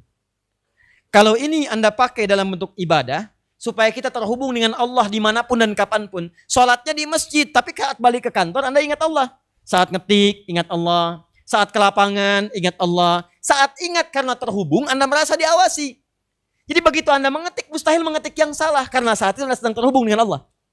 Saat Anda bekerja, mustahil mengerjakan yang salah. Karena saat itu Anda sedang terhubung dengan Allah. Ketika Anda online dengan Allah di satu garis dan merasa diawasi, maka disitulah kita akan bekerja secara sempurna dalam kehidupan dunia dan akhirat. Ibadahnya disebut dengan sholat. Ya, di kitab fikih disebutkan sholat itu doa. Karena saat kita berdoa, terhubung kita dengan Allah. Tapi singkatnya, sholat melatih kita punya hubungan kuat dengan Allah Subhanahu wa Ta'ala. Bukan cuma di masjid. Di suksesnya orang sholat di masjid, ketika dia keluar dari masjid, dia ingat Allah. Itu yang disebutkan di Quran surah keempat ayat 103. Paling kanan pertengahan. Ya. Kata Allah, فَإِذَا قَضَيْتُمُ الصَّلَاةَ فَاذْكُرُوا اللَّهَ. Maka jika Anda selesai menunaikan sholat, fadhkurullah, maka ingatlah Allah. Jadi kalau ada orang selesai sholat gak ingat Allah, berarti ada yang salah dengan sholatnya. Ini yang diajarkan oleh Nabi. Yang kedua adalah ikhtiar kemanusiaan. Ini teman-teman mungkin di kalangan untuk pengawasan. Ya. Kata para ulama hadis bukan cuma nilai spiritual, kuatkan dengan nilai-nilai ikhtiar. Pasang CCTV kalau sekarang, bikin pengawas, cek, lihat, ingatkan kembali. Kemudian tajamkan aturan, bikin kemudian mohon maaf, tata tertib di pos-pos jaga, sampaikan, ya kalau bisa bikin sesuatu yang kuat. Karena kaidah Al-Quran mengatakan peringatan yang kuat membuat kemudian, maaf, orang berbuat maksiat itu tercegah. Ini sekarang kalau hukumnya diperkuat, pasalnya diperkuat, maka orang pun akan semakin sungkan berbuat maksiat. Ini kadang-kadang karena pasalnya itu ringan, hukumannya ringan, seakan-akan orang udah punya kesempatan, bahkan ngitung. Saya korupsi ini 100 miliar. Masuk penjara 10 tahun, remisi sekian, 6 tahun. Wah, modal 100 miliar, hidup di penjara, dihitung, habisnya cuma 10 miliar, masih dapat 90 miliar. Anda bayangkan, masih ngitung. Coba Anda bayangkan, kalau pasalnya berbunyi misalnya begini, korupsi, wafat. Sudah, siapa yang mau? Selesai. Makanya ketika Allah menyampaikan hukum kisos, kata Allah, saya buat kisos ini bukan untuk membuat orang merana. Bukan untuk menghukum orang, bukan untuk bunuh orang. Supaya orang itu menjalani kehidupan dengan damai. Walakum fil qisasi hayatu ya ulil albabi la'allakum tadhakkarun. La'allakum tattaqun. Hei, saat saya terapkan qisas kata Allah, di situ ada nilai kehidupan yang terbaik. Al-Baqarah sampai dengan ayat 180-nya. Nah, maka teman-teman sekalian, bikin hukum yang kuat. Ya, kuatkan ini. Jadi kalau sudah kuat tuh nyaman dan jangan beri kesempatan. Nah, ini kan kadang-kadang demikian. Ada lagi yang hukumnya kuat tapi kesempatan diberikan. Tulis misalnya, merokok membunuhmu. Tapi diedarin. Ya sama aja bohong. Ada yang tanya pada saya, Ustadz, apakah para perokok ketika masuk surga masih bisa merokok di surga? Ya, saya bilang kalau mau silakan ambil apinya di neraka. Ya. Nah, jadi ini yang pertama, kata para ulama hadis, jika Anda bekerja pada lingkup-lingkup aset yang tadi disebutkan, objek-objek yang disampaikan, maka hati-hati. Ini godaan-godaan seperti ini ada. Ya, maka supaya mencegah itu terjadi, bangun kedekatan dengan Allah.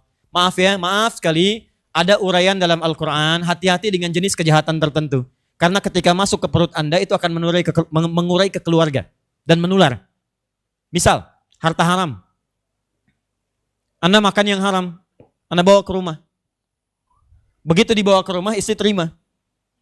Dimasak, dimakan oleh anak-anak. Maka yang mendapatkan bagian haram itu bukan cuma Anda, tapi bagian keluarga juga. Dan disebutkan langsung bahkan dalam ayat-ayat dan hadis-hadis tertentu, itu orang-orang itu menghidupi keluarganya dengan bara-bara neraka. Hati-hati. Ya, bahkan hati-hati juga yang kedua. Ada jenis kejahatan yang ketika satu anggota keluarga mengerjakan, maka semua orang rumah mendapatkan bagian dari apa yang ia kerjakan itu. Di antaranya apa? Kalau sekarang mungkin seperti korupsi, ya, awas hati-hati, penerimaan kejahatan tingkat tinggi. Itu begitu seorang pelakunya melakukan kejahatan itu, keluarganya akan terkena bagian dari aibnya. Hati-hati. Silahkan cek apakah setiap koruptor sekarang yang kena aibnya cuma koruptornya aja. Anda pikirin anak Anda yang sekolah. Ketika dia masuk kelas, disebutkan ya anak koruptor, anak koruptor. Istri kemudian gak mau belanja, gak mau ketemuan lagi, gak mau ke ta'lim lagi. Karena ketika setiap dia berangkat, dia membawa beban kejahatan yang dikerjakan oleh suaminya. Coba pikirin dulu kalau Anda berbuat maksiat, keluarga Anda hadir di situ. Hati-hati. Ya maka tadi bikin hubungan baik dengan Allah, siapkan aspek pengawasan yang kuat. Yang bagian terakhir, awas, fokus. Terakhir, di hadis tadi, kata para ulama hadis, ada bentuk pemberian gratifikasi untuk menutupi tindak kejahatan yang dilakukan. Setan tadi kan mencuri. Ya. Ketika ditetapkan, diketahui, dia nyogok. Memberikan gratifikasi, walaupun bentuknya ayat kursi. Awas, hati-hati. Waduh. Awas, hati-hati. Tadi bentuknya apa? Ayat kursi. Teman-teman, jangan lihat ayat kursinya. Lihat sini. Ini jeliknya para ulama hadis mengamati hadis ini. Kata para ulama, jangan lihat hadis qudsinya, tapi lihat sahabat Abu Hurairahnya. Sahabat Abu Hurairah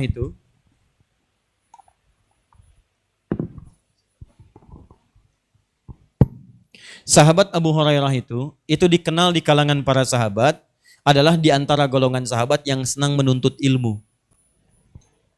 Jadi kalau Anda belajar sirah, ya, nanti ada klasifikasi golongan sahabat. Ada yang senang bisnis, ya, ada Abbas paman Nabi, Abu Bakar As-Siddiq, Utsman bin Affan, Tamim Ad-Dari. Ada yang senang di birokrasi, senang seperti Amr bin As. Anda belajar itu, ya. Ada yang senang misalnya di diplomasi seperti Muawiyah bin Abi Sufyan. Ada yang senang di aspek pengajaran seperti Ali bin Abi Thalib, Ubay bin Ka'ab, Abdullah bin Mas'ud, termasuk Abu Hurairah. Nah, yang paling menarik, karena beliau ini senang di menuntut ilmu, senang dengan semua aspek pengetahuan yang baru, maka setan itu pintar, gratifikasinya bentuknya pengetahuan. Paham ya? Maka kata para ulama hadis, biasanya setan akan menggerakkan pemberian-pemberian itu menyasar kebutuhan-kebutuhan, objek-objek yang terkait dengan tindakan-tindakan gratifikasi atau sogok menyogok itu. Di antara tipu dayanya adalah melihat aspek kebutuhan orang-orang yang dibidik. Makanya Anda mesti hati-hati, tahu tuh kebutuhannya. Tiba-tiba Anda diperhatikan sampai maaf jenis motor Anda tahu. Jenis mobil Anda tahu. Pak, barang yang kemarin tolong lolosin dong Pak ya. Bapak nih Masya Allah, masa udah 15 tahun di Bea Cukai mobilnya masih Avanza. Besok kita kirim deh Fortuner. Tuh. Kalau bisa sih yang 5 tuner kirim Pak, kalau udah ada 5-nya gitu. Udah bayangin, tahu kebutuhan kita. Kadang-kadang masuknya juga nggak lewat Anda. Masih ingat Nabi Ibrahim ketika digoda oleh setan, kemudian nggak mempan. Kan masuknya ke istrinya kan? Siapa? Datangnya ke istrinya, ke Sayyidah Hajar. Lalu ke anaknya Ismail, supaya nggak jadi menyembelihnya. Makanya dilemparin sampai 3 kali. Aqabah yang pertama, itu getaran pada diri, godaan langsung pada diri Aqabah. Kemudian wusta, orang terdekat, istri. Kemudian sugra yang terakhir, ya anaknya Ismail. Kadang-kadang begitu, ke Anda enggak. Tapi masuk lewat dapur rumah Anda, ke istri Anda WA-nya. Hati-hati gitu ya. Awas, hati-hati. Nanti orang yang suami istri kompak pada keburukan, disiapkan satu surat oleh Allah untuk mengancam nerakanya. Ya hati-hati. Nerakanya luar biasa. Di surat Al-Humazah. Wailul likulli humazatil lumazah. Celaka para sosialita yang senang kumpul-kumpul untuk mencela. Hati-hati. Tak marbuta menunjuk pada perempuan. Menyebutkan perempuan-perempuan yang suka kumpul-kumpul tapi suka gosip. Cuma nyebutin orang aja. Ngebahas-bahas. Ya, kalau dibahasakan keren sekarang sosialita yang senang kumpul-kumpul gosip. Kalau yang nggak gosip nggak ada masalah. Ya, bicarain orang, ngobrol, ngitung-ngitung kerjaan suami. Ya, kadang-kadang judulnya taklim, cuma yang dibahas itu juga. Jeng apa kabar? Mukallah. Baik, alhamdulillah. Sehat-sehat. Suami bagaimana? Di situ masalahnya. Oh gitu ya katanya. Oh, bahas kemana-mana. Tuh, hati-hati. Nah, suaminya sibuk ngumpulin uang dan ngitung-ngitung. Alladzi jama'a malahu wa addada. Suami sibuk ngumpulin harta dengan istri ngitung-ngitung, ngitung aset, ngitung ini, update status, bikin ini, bikin itu. Aduh, kita udah Lamborghini, kok di situ masih Lamborghini aja? Misalnya, bikin kerjaan begitu. Awas, yahsabu anna malahu akhlada. Dia mengira hartanya membuat dia kekal. Kekal dalam kedudukan, kekal prestise, kekal segalanya. Kalla la yumbadanna fil khutamah. Hati-hati, kami telah siapkan neraka spesial namanya khutamah. Narullahil muqadah. Neraka ini spesial karena akan membakar dari titik yang paling dalam. Bagaimana cara bakarnya? Baca dari ujung ayatnya dulu. Fi amadi mumaddadah. Orang ini akan diikat. Dia orang yang sibuk cari kerjanya hanya untuk urusan dunia aja. Penting uang, penting uang. Gak apa-apa harta juga. Ya gak apa-apa haram juga. Sekarang yang halal aja susah. Misalkan, kumpulin tuh, kumpulin. Itu di nerakanya, itu diikat dulu Pak, Bu. Padahal neraka paling ringan, tapi maaf ya, seringan-ringannya juga neraka, hati-hati. Ya. Neraka paling ringan, itu An-Nisa ayat 56, Quran surah 4 ayat 56. Itu ditarik ubun-ubunnya. Innalladzina kafaru bi ayatina sawfa nuslihim nara. Orang-orang yang susah diingetin saat di dunia, itu akan ditarik ubun-ubunnya, kami celupkan ke neraka. Nusli itu dicelupkan. Pernah bikin tes celup? Tes celup kan kocok, angkat, kan? Nah, nanti neraka yang paling ringan tuh tarik ubun-ubunnya, kocok di neraka. Kocok, angkat. Kocok, angkat. Kullama nadijat juluduhum, begitu diangkat, sembuh lagi. Celupkan, hancur lagi. Ingat, satu harinya sama dengan 1000 tahun. Jadi kalau ada yang dicelup cuma 1 detik saja, itu sama dengan 48 hari rasa dunia. Kalau nggak percaya silakan aja. Ya, tapi hati-hati. Itu paling ringan. Yang ini, yang di pekerjaannya sibuk ngumpulin harta, ngitung peluang. Barang mana nih yang masuk? Dari mana? Cina. Wah, Cina mah peluangnya dikit nih. Ya, mana lagi? Sekian. Oh, ini agak banyak nih. Tolong nanti siapkan ya. Untuk yang itu saya aja yang ngawasinnya. Itu orang-orang yang punya seperti itu, gambaran rincinya, nyiapkan ini, ngitung-ngitung keuntungan dari yang haram. Itu fi'amadim mumaddadah. Diikat kemudian di tiang neraka, jadi nggak bisa gerak. Kalau yang tadi kan walaupun ditarik ubun-ubun masuk neraka kan masih meronta. Wah, gitu kan, gerak-gerak. Tapi ya neraka juga gitu kan. Yang ini nggak bisa gerak. Jadi begini aja. Dan cara bakarnya itu dilas narullahil muqadah. Dari ujung kaki. Jempolnya dulu dilas sampai matang ke dalam. Sampai meleleh. Kalau sudah meleleh tidak ada yang tersisa, naik ke atas. Naik terus allati tattali'u 'alal afidah, sampai membakar ke bagian afidah, jamak dari fuad. Fuad itu adalah bagian dari otak kita yang suka mendesain perencanaan.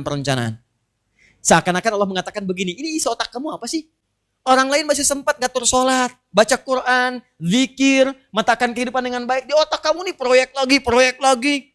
Ya ini lagi, keuntungan lagi. Nih rasakan, saya bakar sampai ke yang paling dalam. Jadi kalau Anda sedang kepikiran demikian, coba aja siap-siap hutomah. Dan itu sifatnya muqsadah, dia mengincar orang itu sejak di dunia. Jadi kalau Anda nggak taubat sampai dengan siang ini, itu diincar oleh neraka itu. Nih nanti penghuni saya. Baca-baca tuh. Lihat-lihat, kadang-kadang penting membaca Al-Quran untuk memberikan gambaran-gambaran kekuatan pada diri kita. Jelas ya? Baik, ini satu hadis, bagian terakhir, saya boleh berhenti di jam 2 saja ya? Boleh, tadi kalau mau sampai jam 4 silahkan saja, tapi saya jam 2 pulang gitu. Ya. Saya bagi 2, 5 menit saya coba selesaikan dulu itu, nanti sisanya saya jawab apa yang masuk yang ditanyakan. Ya. Baru mungkar. Ini kita baru ambil 0,5% ya. Kan tadi ada 5 manfaat sholat, kita baru bahas 1 dibagi 2, kita baru bahas yang satunya ya, dari 2. Kedua, fahsya.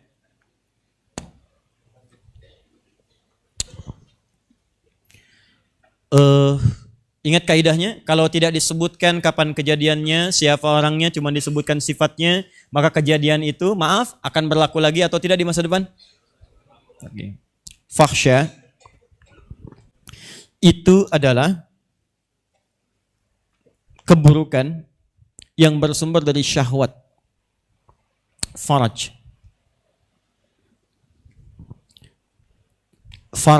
itu terkait dengan syahwat seksual. Ya, kata-kata jorok, kotor, pornografi, porno aksi, LGBT dan semacamnya. Nah, orang sholat, kata Allah, itu mustahil berbuat fahsya. Jadi nggak ada teman-teman, kalau sholat itu perbuatan jorok itu nggak ada. Kata-kata jorok yang kotor itu nggak ada. Jadi kalau ada orang misalnya sholat tapi sedang update status yang kotor, gambar-gambar yang kurang baik, pornografi, porno aksi misalnya, atau yang paling parah misalnya LGBT, itu pasti ada masalah dalam sholatnya. Mustahil. Di orang sholat itu dilukiskan dalam Al-Quran, itu sering kali mengoreksi diri. Bahkan kalau dia berbuat salah itu, lisannya langsung istighfar. Karena takut gak masuk surga. Ya, buka Quran surah ke-3 ayat 133, paling kanan sebelah atas di mushaf. Wasari'u ila maghfiratin min rabbikum wa jannatin arduha as-samawati wal ardu u'iddat lil muttaqin. Kata Allah, saya sediakan surga untuk orang takwa. Sedangkan orang takwa pertama yang disebutkan dalam Al-Quran sama-sama muttaqin itu orang salat. Al-Baqarah ayat 2 dan 3. Dzalikal kitabu la raiba fihi hudal lil Muttaqin di Ali Imran, uiddat lil muttaqin, di Al-Baqarah hudal lil muttaqin. Siapa muttaqin di sini? Ayat 3-nya Al-Baqarah. Alladzina yu'minuna bil ghaib wa yuqimunas shalah. Orang yang yakin pada Allah walaupun tak tampak dalam pandangannya, gaib. Lalu dia buktikan keyakinan itu dengan salat. Di orang takwa itu ciri pertamanya salat. Makanya orang salat itu kembalikan ke Ali Imran, wasari'u ila maghfirah. Itu sering mengoreksi diri, sering istighfar. Karena takut gak masuk surga. Kata Allah, saya sudah siapkan surga untukmu seluas langit dan bumi. Kamu beramal aja. Dia takut gak masuk tuh. Maaf ya teman-teman, kalau kaya di dunia, jangan bangga dulu. Karena selesai meninggal, kekayaan itu sudah selesai. Hilang. Karena hidupnya sementara. Tapi kalau di akhirat kan abadi sifatnya. Gak ada meninggal lagi. Jadi kalau Anda misalnya fakir di akhirat, itu fakir terus. Kalau kita kaya dunia dan disebut miskin dunia, gak usah khawatir. Kalau sudah meninggal, statusnya sama, almarhum. Tempatnya sama, kembali ke tanah. Dan gak ada yang dibawa. Coba cek teman-teman Anda, adakah yang meninggal dikuburkan dengan rumahnya, mobilnya, asetnya, bahkan handphonenya? Pernah dengar ada orang bikin wasiat, sayang kalau papa wafat, kuburkan dengan handphone ini. Kalau kangen, miss call aja. Gak ada. Silahkan. Semua gak ada, selesai statusnya. Tapi kalau Anda miskin urusan akhirat, miskin selamanya. Kalau kaya, kaya selamanya. Makanya orang takwa itu takut kalau ke akhirat punya masalah, sering dia istighfar. Apa di antara cirinya? Kadang-kadang sekalipun berbuat salah atau belum tentu salah, lisannya otomatis astagfirullah. Kalau dilihat maksiat dengan matanya dia palingkan. Lisannya istighfar astagfirullah, matanya berpaling. Ya, Quran surah ke-24 misalnya. Ya, di An-Nur ayat 30 untuk laki-laki, 31 untuk perempuan. Qul lil mu'minina yaghuddu min absarihim. Katakan pada pria-pria yang merasa punya iman dan perempuan-perempuan yang merasa punya iman, itu matanya pasti akan dipalingkan dari perbuatan maksiat. Anda baca WA, atau jalan lihat videotron, atau gambarnya maksiat, begitu dilihat berpaling matanya langsung otomatis, dan lisannya mengucapkan astagfirullah, astagfirullah, maksiat. Dan tidak ada yang terlambat, lisan astagfirullah, mata nggak berpaling, astagfirullah, maksiat nih. Maksiat. Kenapa? Nih maksiat nih, astagfirullah. Dibagi lagi gitu kan? Itu nggak ada. Nah, jadi hal semacam itu yang ringan-ringan tuh fahsyat itu ditinggalkan. Jauhkan. Saya ingatkan ya, ini sesuatu yang sangat penting. Antum pernah dengar nggak Nabi Lut? Nabi Lut, ya? Nabi Lut itu tinggalnya semasa dengan Nabi Ibrahim. Itu saudara Nabi Ibrahim, sepupuan. Tahukah Anda, ketika malaikat diutus oleh Allah untuk menghukum umatnya Nabi Lut, itu mampir dulu ke tempat Nabi Ibrahim. Mampir dulu. Itu kisahnya ada di Quran surah 51 ayat 24 sampai 30, paling kanan dari bawah sampai dengan ke bawah, terus pindah ke sebelah kiri paling atas, ya. Quran surah ke-51 dari ayat 24 teruskanlah sampai 35 sampai ke Nabi Lut nih. Qala fama khatbukum ayyuhal mursalun sampai ke Nabi Lut. Saya mau cerita gini. Saya mau kisahkan dulu. Ini hidup di satu masa, cuman di tempat yang berbeda. Ya, beda. Karena itu nabi-nabi dulu di satu masa bukan cuma satu nabi, bisa dua nabi. Kayak Nabi Musa kan dua dengan Nabi Harun. Ya, jadi ada dua nabi diutus satu tempat. Ada dua nabi tempatnya berbeda. Nabi-nabi dulu itu tempatnya di komunitas tertentu. Cuma Nabi Muhammad yang diutus sampai seluruh manusia tanpa batas. Ya, cuma Nabi Muhammad. Yang lain lokal-lokal saja. Nah, Nabi Ibrahim diutus, Nabi Lut diutus di dua tempat yang berbeda. Dua-duanya bersaudara. Saya mau kisahkan sebelum datang kemudian ke tempat Nabi Lut, ke tempat Nabi Ibrahim dulu. Nah, ini penting saya bahas dulu karena mungkin ada manfaatnya. Tapi kaitan dengan pekerjaan Anda, ada yang terkait dengan yang di zaman Nabi Lut nanti. Karena ini nanti aktivitas mereka persis seperti Anda sekarang. Ada yang di pelabuhan, kan? Dekat-dekat wilayah pantai dan sebagainya. Nah, ini berpotensi melahirkan perilaku seperti apa yang dikerjakan oleh zaman Nabi Lut, dan nanti ada hal yang dibidik oleh setan. Dan itu diwariskan pada generasi setelahnya. Itu yang paling bahaya. Ya, teman-teman, datang ke tempatnya Nabi Ibrahim. Kata Allah, hal ataka hadithu dhaifi Ibrahim al-mukramin. Apakah kalian pernah dengar kisah ya tentang tamu-tamu yang datang ke tempat Nabi Ibrahim di malam hari, datangnya malam dan dimuliakan oleh beliau. Kalau kita malam harinya menjelang ke dekat-dekat fajar lah, kisaran jam 2, setengah 3 gitu kan. Idz dakhalu alaihi faqalu salama. Ketika datang kepada beliau mengucapkan salam, assalamualaikum, assalamualaikum, kata beliau waalaikumsalam. Nah, saya tanya pada antum ya, kalau tengah malam kedatangan tamu nih jam 2, setengah 3, assalamualaikum, assalamualaikum. Dijawab gak? Dijawab gak? Jawab dulu, kan hukumnya jawab salam wajib. Mengucapkan sunnah dijawab wajib. An-Nisa 86, wa idza hayyitum bi tahiyatin fahayyu bi ahsana minha. Kalau disampaikan salam, jawab. Menyampaikan itu sunnah, menjawab wajib. Perkara dibuka itu urusan lain. Yang penting jawab dulu. Assalamualaikum, Waalaikumsalam. Waalaikumsalam. Waalaikumsalam. Buka dong. Enggak. Penting jawab aja dulu. Ya. Dijawab. Begitu dijawab dibuka. Begitu dibuka qaumum munkarun. Ini orang asing. Coba lihat ya. Kalau orang asing, tamu, berarti perjalanan jauh. Saya nggak akan banyak tanya, langsung masuk aja istirahat. Faragha ila ahli. Di sini kemudian kuncinya satu bagian pertama. Datang ke istrinya Sayyidah Sarah, mengatakan, "Ma, kita punya tamu malam ini. Punya menu terbaik apa untuk menjamunya?" Kata istrinya, "Nggak ada stok malam ini, Pak." Maka beliau pergi ke belakang, punya ternak peliharaan, dibawa seekor lembu disembelih malam hari. Bikin gulai. Faqarrabahu ilaihim qala ala ta'kulun, maka dihidangkan kepada tamunya itu. Begitu dihidangkan, tamunya bengong aja begini. Lihat. Enggak disentuh. Sedangkan beliau sudah duduk di lingkarannya, duduk sama-sama duduk di tamu agak banyak, beliau duduk. Makanan dihidangkan enggak disentuh. Begitu diliatin kok enggak nyentuh, lihat ke bawah kaki enggak napak ke lantai. Andalah kedatangan tamu malam-malam itu kan 5-7 orang. Jubah putih, rambut agak panjang, dan Anda datang ke situ dihidangkan sate 200 tusuk, ya kan? Udah siap semuanya. Tiba-tiba nggak disentuh, kaki nggak dapat ke lantai. Kira-kira respon Anda pada satu reaksinya bagaimana? Wah, lari udah nggak sempat, ya. Udah di lingkaran itu. Bahasa Qurannya fa'aujasa minhum khifah. Maka mulai merasa takut, khawatir dalam dirinya, takut terjadi sesuatu yang tidak diinginkan. Jadi takut itu biasa. Anda bekerja ada takut, silahkan, itu biasa saja. Yang salah itu ketika takut berbuat baik dan berani untuk berbuat maksiat, itu yang keliru. Apa yang terjadi? Kata orang-orang itu, qalu la takhaf wa basyaruhu bighulamin alim. Kamu jangan takut, kami malaikat yang sedang menyamar. Baik, apa yang terjadi? Pertama, beliau memberikan 2 kabar. Kabar yang pertama, wa basyaruhu bighulamin alim. Mereka memberikan kabar istrinya yang divonis monopos dan mandul itu Sayyidah Sarah, kata Allah dia akan mengandung dan melahirkan. Mengandung dan melahirkan. Langsung histeris.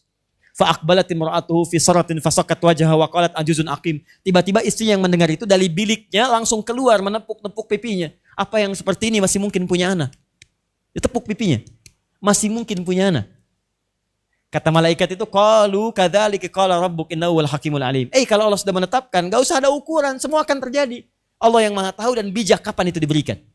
Kata para ulama tafsir ketika melihat ini, perhatikan baik-baik. Umumnya kalau orang datang bertamu kan, malam-malam hari, teman-teman, kan jarang ada yang buka kan? Kan tadi saya tanya, Anda jawab aja enggak, salam. Iya? Taruhlah Anda jawab kemudian, Waalaikumsalam, Anda intip di jendela, begitu dilihat, jubah putih, 7 orang, rambut panjang, dibuka enggak? Tidak, jarang kan? Nah, Nabi Ibrahim melakukan sebuah amalan yang jarang dikerjakan oleh banyak orang. Maka keluarlah rumus, kata para ulama tafsir. Perhatikan rumusnya. Ketika Anda mampu mengerjakan sesuatu yang umumnya orang lain sulit melakukannya, maka Allah pun akan memberikan anugerah kepada Anda yang tidak biasa dalam kehidupan Anda. Yarhamkallah. Yang kata orang pun mustahil Anda dapatkan. Sayyidah Sarah divonis monopos, divonis mandul, gak mungkin punya keturunan. Secara medis, klinis, sempurna, tidak mungkin. Tapi Nabi Ibrahim melakukan amalan tertentu yang orang kebanyakan tidak melakukan. Maka Allah anugerahkan kepada beliau satu anugerah yang mustahil menurut orang untuk mendapatinya. Maka rumusnya kata para ulama tafsir, kalau Anda ingin mendapatkan anugerah yang tidak biasa, kerjakanlah amalan yang tidak biasa. Tidak mudah menerima teman-teman pemberian itu yang jumlahnya besar. Ada orang nyogok dengan 1 miliar, nyogok dengan ratusan juta. Bagi orang itu besar, Anda butuhkan. Tapi ketika Anda menolaknya, saya ingin katakan ya baik-baik. Ketika Anda menolaknya, bukan cuma Anda mempraktekkan integrasi Anda, bukan hanya Anda mempraktekkan etos kerja Anda yang sempurna, tapi Anda mendapatkan kabar baik dari hukum Al-Quran.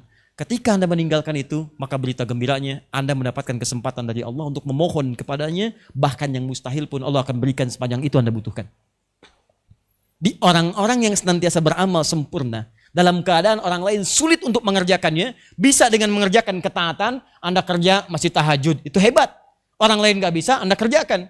Orang makan, Anda puasa, itu hebat. Tapi yang tidak mudah itu meninggalkan maksiat.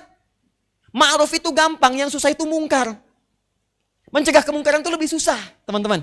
Makanya jarang ada profesi mencegah kemungkaran, tidak mudah. mudah, bahkan pencegah kemungkaran pun bisa berbuat mungkar. Pencegah kemungkaran bisa berbuat mungkar. Itu Anda bayangkan gitu. Ketika Anda bisa menghindari itu, bukan cuman Anda menunjukkan kredibilitas Anda sebagai seorang pegawai yang hebat. Kejujuran Anda, bukan cuma itu. Tapi Anda punya peluang di hadapan Allah untuk memohon kepadanya. Itu yang disebut di Quran surah kelima ayat 35. Ya ayyuhalladzina amanu taqullaha wabtagu ilaihil wasilah. Hai orang-orang beriman, cari amalan takwa dan dengan itu jadikan wasilah untuk memohon kepada Allah. Anda bisa minta untuk anak Anda, ya Allah, ada orang ingin berbuat maksiat dengan saya tolak ya Allah. Saya tidak minta apapun. Saya hanya ingin ridha-Mu. Tolong dengan amalan saya kalau itu baik, jadikan akses seorang penghafal Al-Quran. Minta. Ya Allah, jadikan saya istri yang salehah. Ya Allah, berikan kesempatan kami untuk berhaji. Minta, itu peluang besar. Tapi kisahnya belum selesai teman-teman. Tiba-tiba Nabi Ibrahim tanya, Anda malaikat mau pada kemana? Kata mereka, kami ini kesini cuman mampir teman-teman sekalian. Tujuan utamanya ke umatnya Nabi Lut. Qala fama khatbukum ayyuhal mursalun. Qalu inna ursilna ila qaumin mujrimin. Kami diutus kepada kaum yang sudah berbuat mujrim. Mujrim itu udah bahasa yang kasar. Tingkat maksiat yang tinggi melewati batas-batas yang biasa. Apa kebiasaan kaum Nabi Lut itu? Ini persoalannya. Zaman Nabi Lut itu pekerjaannya yang banyak masyarakat tuh punya pekerjaan yang tekanannya tinggi. Tekanannya tinggi. Ada aktivitas perdagangan, ya. Sama, maaf, ada yang bisnis, ada yang jualan, ada yang macam-macam, tinggi sekali. Ya, ada yang dekat pantai, beraktivitas segala rupa macam-macam. Karena tingginya tekanan, orang butuh ketenangan. Karena butuh ketenangan, hati-hati. Ada yang salah kemudian menyalurkan. Ketenangan paling tinggi itu kan di ibadah. Zikir, sholat, baca Quran, pada yang baik-baik. Tapi tidak sedikit orang-orang yang tidak sholat dan sebagainya, atau bahkan orang tidak sholatnya sempurna, diajak oleh Nabi Lut, yuk kerjakan ini kalau pengen tenang. Tapi apa yang dilakukan oleh mereka? Maaf, sebagian mengikuti, sebagian meninggalkan. Yang meninggalkan ini diabadikan kemudian teman-teman oleh teori fisika. Masih ingat dengan hukum gaya? Ya, F1 sama dengan F2. Gaya gerak sama dengan gaya dorong. Hukum gaya kan? Ya, maaf, mukulnya sedikit tenaga, bunyinya kecil. Pukul kencang, keluar kencang. Sama saja dalam dunia pekerjaan seperti itu. Tekanan tinggi, keluarnya juga tinggi. Gayanya biasa, keluar biasa. Gaya tinggi, keluar tinggi juga. Jadi kalau orang itu bekerja untuk mencari gaya, maka semua gaya akan keluar berdasarkan penghasilan yang dia miliki. Kalau penghasilan baru kecil, gaji kecil, naik pakai busway, turunnya juga Masya Allah, tawadu. Ya, beli tiket begini, naik begini, turun begini. Apalagi yang diangkut, turun sedekah. Tapi kalau sudah naik lebih besar lagi, gayanya lebih tinggi lagi. Ya, dulu masih sempat naik, buka sendiri. Sekarang ngebuka pintu susah gitu kan. Nyapa juga sulit, gaya. Tapi jangan lupa, F, gaya, berbanding lurus dengan tekanan. Hukum Pascalnya. Gaya berbanding lurus dengan tekanan. Semakin banyak gaya, semakin tertekan hidupnya. Ya, dan gaya ini bersilangan dengan energi, W. Jadi kalau orang sudah banyak energinya keluar, pikiran macam-macam, kerja di lingkungan yang kuat, pengaruh tipologi dan sebagainya, tekanannya semakin tinggi. Ketika tekanan semakin tinggi, diri kita menuntut ketenangan. Nah kalau tidak didapatkan, maka pelariannya kemana? Ke gaya, ke sini. Macam-macam. Itulah di zaman Nabi Lut alaihissalam, maka larinya ke makanan yang tidak dibenarkan, ke minuman yang dilarang, ke foya-foya, pesta dan sebagainya. Kalau sudah pesta menghadirkan lawan jenis, itu pasti sudah masuk ke dalam kategori zina, masuk ke zina di situ. Tadinya mulai zina, seksual dan sebagainya. Yang paling bahaya sudah dianggap zina dengan jenis yang berbeda, heteroseksual dianggap biasa. Dianggap biasa. Akhirnya mereka mencari yang tidak biasa. Apa itu yang tidak biasa? Masuklah kemudian pada hal yang sekarang dikenal dengan LGBT, homoseksual. Nyari, naik kadarnya naik. Perbuatan ini kalau sudah semakin tinggi itu disebut dengan ijram namanya. Ijram. Orangnya disebut mujrim, jamaahnya disebut dengan mujrimin. Kalau sudah mujrim seperti ini dikerjakan, hati-hati, ancamannya bukan hanya pada orang itu saja, tapi wilayah sekitarannya pun akan hancur. Karena Allah ketika menurunkan azab pada umat Nabi Lut, Allah meminta Nabi Lut untuk meninggalkannya. Tinggalkan, jangan berbalik. Allah hancurkan semua area itu sekitarannya. Habis semuanya. Nah, saya mau katakan begini. Ini area-area seperti ini saat saya masuk tadi dan sebagainya, gitu kan? Itu area-area yang persis dengan pekerjaan yang tingkat tekanannya tinggi sekali. Kita mau masuk aja tadi sopir-sopir yang truk, yang kontainer, yang macam-macam, semua ingin bersaing. Keras, masuk, ini kencang, suara macam-macam. Ini menunjukkan tekanan sangat tinggi. Kalau tekanan sangat tinggi, berarti juga ketenangan tidak mudah untuk diraih. Maka resikonya hal-hal yang tadi saya sebutkan teman-teman sekalian itu pasti akan hadir dalam godaan. Itulah yang disebut dengan fahsya. Hati-hati. Awas, hati-hati sekali lagi ya. Awalnya cuma minuman untuk ngilangin stres, rokok. Setelah itu nanti terus masuk perempuan. Kalau perempuan itu laki-laki nanti ketemu. Apalagi kalau wilayahnya nanti gak ada perempuannya, itu juga tekanan makin nambah lagi. Atau perempuan gak ada laki-lakinya, itu juga persoalan juga. Ya, dipandang itu aja. Dan lebih banyak itu yang dipandang daripada pasangan di rumah. Nah, itu yang paling bahaya. Sehingga apa yang terjadi? Virus paling berbahaya adalah ketika sudah masuk kemudian kepada apa yang paling dikhawatirkan, tingkat paling tinggi. Ya, longsor, gempa, banjir, tsunami. Disingkat LGBT. Ya, ini yang paling bahaya. Nggak, ini penting saya ingatkan. Saya punya kawan dekat sekali sejak di pesantren. Dia lulusan di Kanada. Ya, di Kanada dia di neuroscientific, jadi urusan saraf. Kami pernah diskusi dan kami menangani pasien-pasien khusus teman-teman di LGBT. Itu Masya Allah itu berbahaya sekali. Itu ternyata yang paling berbahaya di atas narkoba itu pornografi. Dan tingkat paling puncaknya ke LGBT. Dan itu yang paling berbahaya sekarang. Kami pernah mengisi di satu talim, itu sub 1 sampai 3 ternyata pelakunya. Bukan yang di sini Pak, maaf ya, bukan di sini. Tempat lain. Ya, itu pelaku gitu. Dan kita obati. Setelah kami sampaikan, begini loh, ini keterangan Qur'annya, itu ada sesuatu yang kurang tepat, yang keliru, itu bisa sembuh. Karena ayat yang turun kepada Nabi Lut itu ayat mengajak untuk menyembuhkan, bukan menghukum dulu. Cuman ketika mereka nggak mau sembuh, maka hukuman turun. Celakanya kalau sudah turun, nggak dilihat siapa pelaku siapa bukan. Yang bukan itu disuruh keluar, begitu keluar tempatnya hancur semua. Itu yang paling bahaya. Ya, makanya saya ingin katakan teman-teman sekalian, hati-hati kalau tekanan-tekanan tinggi, ada yang sudah menjurus ke seperti itu, Anda mesti hati-hati. Mesti hati-hati, ini menandakan bahwa tingkat keburukan fahsyanya bukan di tingkat-tingkat biasa, sudah warningnya tinggi, sudah ke lampu merah itu. Sudah ke lampu merah. Dan kalau menemukan yang demikian, juga jangan dicela dulu, diajak untuk berubah. Ya, tidak ada celaan dalam Al-Quran, ajak berubah dulu, pelan-pelan, ajarkan. Saya Allah alam ya, karena saya sampaikan teori, prakteknya kan saya tidak tahu ya terjadi atau tidak. Tapi menurut penelitian kawan-kawan kami, sekarang sudah banyak menyebar, karena itu pun disponsori oleh kalangan-kalangan tertentu. Ya, hati-hati gitu ya. Saya ingin mengajak teman-teman sekalian kalau menemukan kawan atau misalnya yang jauh sekalipun, ajak dia untuk berubah dan sampaikan kasihan keluarganya. Ya, saya juga punya hubungan relasi dengan dokter. Itu ketika dicek ternyata, Masya Allah, istrinya berjilbab, jilbabnya panjang juga, anak-anaknya nggak tahu, itu normal kehidupan keluarganya. Tapi dia menemukan kemudian di tempat bekerjanya lingkungan yang tidak bagus. Terjangkit itu, begitu terjangkit masuk kemudian paling ringan kena HIV. Itu di Quran itu jelas, orang yang terlibat demikian itu jelas paling ringan itu akan diberikan penyakit yang obatnya sangat sulit. Dan sekarang semua sepakat LGBT itu terakhirnya itu kalau sakit itu pasti HIV, nggak akan jauh dari situ. Nggak ada yang ringan-ringan. Nggak ada yang ringan-ringan. Pasien-pasien yang menderita itu kami sudah cek dari dokter-dokter yang spesial yang datang, dari singkatan-singkatannya. Kalau kelasnya yang biasa, panggilan mamahnya beda, gitu kan? Kamu sih, gitu kan? Kalau udah semakin mulus, bening, sayang, gitu kan? Itu padahal sepasang juga, ya artinya sama sejenis itu. Nah, maka saya ingin katakan, tolong sayangi keluarga Anda di rumah, itu satu. Yang kedua, bahwa ingat perbuatan itu sangat buruk, bukan cuma terkait dengan hukum akhiratnya, tapi juga bisa membahayakan bagi orang-orang di sekitaran. Dan cara terbaiknya ingat selalu dengan Allah, dengan menjaga hubungan dengan Allah Subhanahu wa taala. Ibadah, sholat, saling mengingatkan satu dengan yang lainnya. Itu poin yang ingin saya sampaikan. Jelas ya? Baik. Ada 3 menit, saya jawab dengan cepat. Ustadz, bagaimana hukumnya bekerja di pajak atau bea cukai? Nah, Anda sudah di sini, kenapa bertanya lagi? Sekaligus menyambung pertanyaan bahwa seperti kita ketahui minuman alkohol itu hukumnya haram, maka bagaimana hukumnya kami yang sebagai partisipasi negara yang membantu menjalani proses impor atas minuman beralkohol tersebut.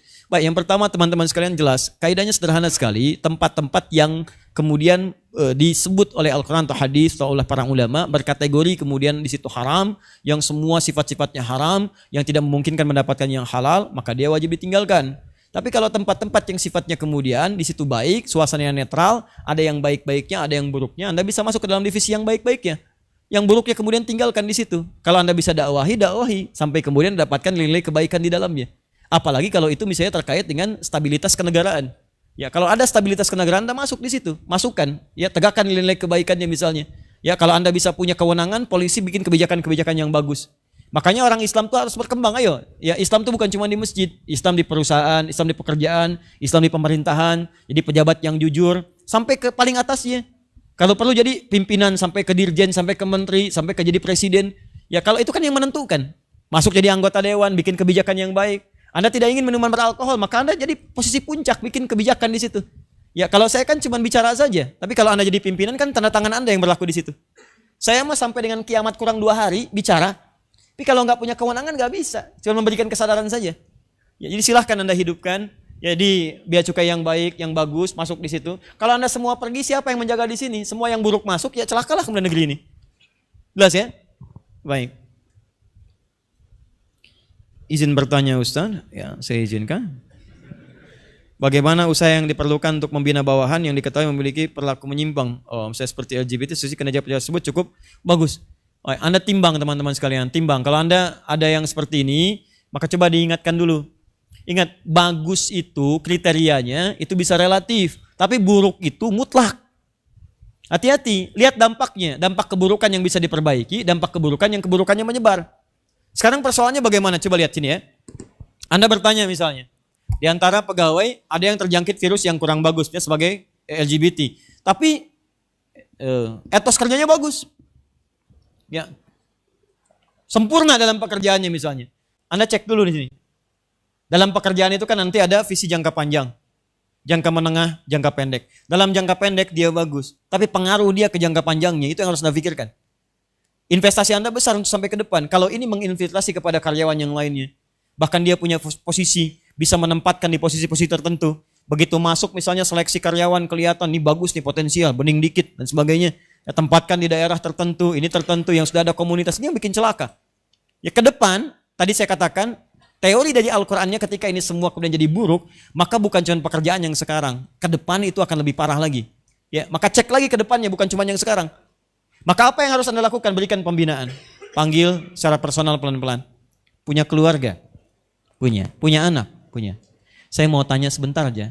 Kalau tiba-tiba anak Anda, misal, punya pasangan yang sejenis, kira-kira apakah Anda ridho? Tidak, Pak. Kalau Anda tidak ridho, maka bayangkan bagaimana perasaan ayah ibu Anda sekarang. Mendapati Anda seperti ini. Apakah ridho ibu yang mengandung Anda? Yang melahirkan Anda berjuang dengan kematian? Ayah Anda mencari rezeki sampai Anda bisa masuk kemari, tapi Anda mengorbankan semua itu. Rezeki itu diatur oleh Allah, sudah teratur, tapi surga Anda belum tentu pasti. Maka tolong, yuk saya akan jamin Anda, saya akan perbaiki Anda. Maksud dijamin itu apa Pak? Jadi pasangan saya? Bukan. Saya akan jaga Anda dalam kebaikan, Anda tinggalkan perilaku yang tidak bagus itu, karena itu pasti akan berpengaruh pada kehidupan, bukan hanya pekerjaan untuk sekarang. Pekerjaan kamu bagus, sempurna sekarang. Tapi untuk apa pekerjaan itu sempurna kalau tidak bisa memperbaiki hidup kamu? Apa yang kamu dapatkan dari semuanya ini? Kamu memberikan investasi bagi perusahaan, tapi perusahaan ini tidak bisa memberikan investasi terbaik untuk kehidupan kamu. Apa yang kamu dapatkan? Ya, balikan itu. Itu biasanya kalau orang sudah tidak masuk dengan akal, maka sampaikan dengan bahasa hati. Itu lebih menyentuh kepada jiwa itu. Itu gambarannya. Ya, itu ada di Quran surah ke-16 ayat 125. Ya. Karena itu LGBT bahasanya spesifik, dalam sholat pun tidak diperbolehkan jadi imam. Anda bayangkan LGBT jadi imam. Allahu Akbar. Oh, kaburlah kemudian. Misalnya ya, Allahu a'lam bissawab. Tapi sekali lagi, tolong jangan dibudayakan dulu untuk mencela dan sebagainya, karena kan kita belum tahu motif dan lain sebagainya. Dirangkul, ya, dirangkul, diingatkan, diberikan jalan untuk kembali. Saya waktu menyampaikan materi khusus tentang LGBT, itu teman-teman dapat langsung telepon dari tokoh LGBT pertama di Indonesia yang dia nangis, minta petunjuk bagaimana cara berubah, cara bertobat. Cuman gak dipublish gitu. Kenapa ya? Karena memang ada yang pihak-pihak lain yang tidak ingin seperti itu gitu. Ada pihak-pihak lain. Saya hafal betul sejarahnya sampai ke yang lainnya. Tapi kita bantu saudara kita berubah. Ayo berubah, ayo berubah. Nangis itu. Di telepon nangis. Sekarang gak ada di Indonesia. Gak ada. Tapi pengen berubah, pengen ini sampai mendekat. Dia berusaha untuk sholat sebaik-baiknya, rawat anak-anak yatim dan sebagainya. Saya bilang kalau kamu bisa berubah, justru kamu akan jadi sebuah inspirator yang luar biasa. Dan mungkin pahala akan banyak. Ya, ketika orang sadar, orang berubah gitu. Ya, Masya Allah. Dia Anda bayangkan tokoh paling utamanya aja pengen berubah. Ya, apalagi Anda yang baru coba-coba misalnya, yang gak usah gitu. Ya. Ustadz, bagaimana cara bertobat dari harta subhat atau haram sementara mungkin telah banyak harta makanan yang dibeli dengannya? Baik. Bagaimana dengan hadis bahwa Allah tidak akan menerima amal pemakan harta haram selama 40 hari? Maksud hadis itu kalau dia memang mengetahui, sengaja dan menikmati itu. Dia ada kesan sengaja bermaksiat. Kalau orang sudah sengaja maksiat, ngapain sholat? Ya itu bahasa-bahasa hadisnya. Apa manfaat sholat kamu kalau kamu terbiasa bermaksiat begini? Sholat itu mencegah maksiat. Jadi kalau kamu maksiat tetap sholat juga, berarti sholat kamu itu bermasalah. Perbaiki sholatmu. Gak ada gunanya sholatnya, itu maksud bahasa hadisnya. Yang dimaksud di hadis ini, Allah nggak menerima sholatnya selama 40 hari dan sebagainya. Itu maksudnya kalau orang ini memang menikmati itu, sadar bahwa itu haram dan tidak ada getaran di hati untuk berubah. Tapi kalau Anda mengajukan pertanyaan ini, Anda merasa ada yang haram, yang nggak bagus, ingin Anda tinggalkan, itu pertanda baik. Dan saya ucapkan selamat ya. Bagaimana caranya? Yang seperti ini kalau ingin bertobat, maka bahasa Qur'annya, walakum ru'usu amwalikum. Anda akan dimaafkan yang telah lalu. Ya, kalau bukan dari hasil-hasil yang haram langsung, seperti mencuri, kalau seperti itu wajib dikembalikan. Ya, makanya kalau orang-orang, maaf ya, mengambil harta orang lain tanpa dibenarkan, harta itu masuk ke lingkungan keluarganya, itu biasanya kalau Allah sayang pada orang itu, dia akan dibuka di dunia supaya ditutup di akhirat. Dibuka. Di pesantren misalnya di Sukamiskin dan sebagainya. Kena TPPU. Kalau kena TPPU kan semua hartanya diambil. Diseleksi itu. Dikeluarkan dari yang haramnya dulu untuk diganti dengan yang halal. Jadi kalau orang sudah diisolasi di tempat tertentu, didekatkan dengan Allah, belum sadar juga, perlu dikemenakan lagi. Itu sangat menarik teman-teman sekalian. Jadi kalau Anda ingin seperti itu tadi, kalau sifatnya langsung ada pencurian, ada korupsi, ada macam-macam, kembalikan. Kalau sifatnya tadi seperti riba atau yang lainnya, maka hal-hal yang ada keuntungan dari situ, maka Anda keluarkan dalam bentuk sedekah pada kepentingan umum. Seperti pembangunan jalan, ya, bikin fasilitas umum dan sebagainya, keluarkan, perbanyak di situ. Dan bahasa Qur'annya walakum ru'usu amwalikum. Pokok-pokok hartamu dimaafkan oleh Allah, yang telah lalu dilupakan. Ya, dilupakan. Jadi dimaafkan oleh Allah, tinggal Anda perbaiki kehidupannya. Nah, isi dengan taubat, isi dengan amal saleh, rajin sedekah, rajin zakat, rajin infak dan sebagainya. Ya kalau sudah terbiasa berubah seperti itu tandanya dosa Anda sudah diampuni oleh Allah, dimaafkan, dan semoga itu insya Allah menjamin surga untuk kehidupan kita. Ya. Terakhir, apakah wala atau loyalitas terhadap instansi atasan yang erat kaitannya dengan dunia perbea cukaian dapat dikategorikan sebagai wala terhadap tauhid? Bagaimana batasan wala yang sesuai dengan syariat serta tidak meninggalkan unsur profesionalitas sebagai manusia? Pertanyaan saya pertama, tauhid itu apa? Nah, karena sekarang banyak memunculkan istilah tapi tidak kenal dengan istilahnya. Hati-hati ya. Tauhid pertama disebutkan di Quran surah kedua ayat 257, paling kanan sebelah atas. Ya, Allah waliyul ladzina amanu yukhrijuhum minadh dhulumati ilan nur wal ladzina kafaru awliya'uhumut taghut yukhrijunahum minan nuri ilad dhulumat. Kata Allah, Allah wali, pendamping, pemberi arahan yang menemani orang-orang beriman. Jadi orang-orang beriman itu dekat dengan Allah sehingga mendapat arahan dari Allah. Kerjakan yang baik, tinggalkan yang buruk, kerjakan yang ma'ruf, jauhi yang mungkar. Hatinya tuh punya getaran. Coba cek kalau keimanan ada dalam diri kita. Anda ketika mendengar suara azan kan ada getaran kan? Cepat siap-siap mau sholat. Anda ketika diajak maksiat ada larangan kan di hati. Jangan lakukan, itu bukan punya kamu, jangan kerjakan, resiko tinggi. Itu orang beriman mendapat arahan dari Allah. Arahan itu disebut burhan namanya di surat Yusuf. Burhan dari Allah, ada petunjuk. Petunjuk yang mengarahkan dia pada kebaikan. Nah sebaliknya, orang-orang yang menyimpang, yang tidak ada iman atau imannya lemah, yang tidak peduli dengan imannya, maka akan dibimbing oleh togut. Apa itu togut? Dari kata togo. Idzab ila fir'auna innahu togo. Pergi ke Fir'aun, dia togo. Togo itu segala yang menyimpang, yang melewati batas-batas hukum Allah subhanahu wa ta'ala. Kata Allah jujur, dilewati batas jujurnya, jadi bohong, dusta. Ya kata Allah disiplin, dilewati batasnya, jadi keluar dari situ. Kata Allah tawadu, dilewati batasnya, jadi sombong. Nah orang-orang yang melewati batas hukum-hukum Allah, hududullah, itu perbuatannya disebut dengan togo, orangnya pelakunya disebut dengan togin, jamaahnya disebut dengan togut. Jadi kalau Anda kerja misalnya di bea cukai atau di tempat yang lain, coba lihat hukum-hukumnya. Kalau ada hukum-hukum yang terlewati, ada instruksi, ya jangan diikuti. Misal, hukumnya mengatakan disiplin, ada yang mengajak Anda untuk tidak disiplin. Hukum mengatakan jujur dalam bekerja, ada yang mengajak Anda untuk berdusta, untuk korupsi, untuk nyogok, jauhi. Maka atasan Anda yang mengajak Anda untuk nyogok, untuk korupsi itu togut namanya. Togut itu sifat. Sifat, bukan orang, karakter. Di karakter yang menjauhkan Anda dari Allah, melewati batas hukum-hukum yang diterapkan, itu yang disebut dengan togut. Sifatnya yang melekat pada orangnya, keadaannya disebut dengan togo. Jelas sampai sini? Nah, maka kalau Anda misalnya mendapati yang demikian, Anda tinggal jauhi. Anda katakan, Pak mohon maaf saya nggak sanggup. Ya, mungkin saya tidak punya kemampuan di bidang ini Pak. Kalau di bidang lain insya Allah, jaga-jaga barang, untuk kontrol barang, insya Allah saya punya kemampuan. Tapi kalau korupsi saya nggak punya bakat Pak. Sampaikan. Kamu bisa saya pindahkan loh. Ah Pak, ya enggak apa-apa Pak, mungkin rezeki saya di situ. Yang saya khawatir saya dipindahkan dari surga ke neraka.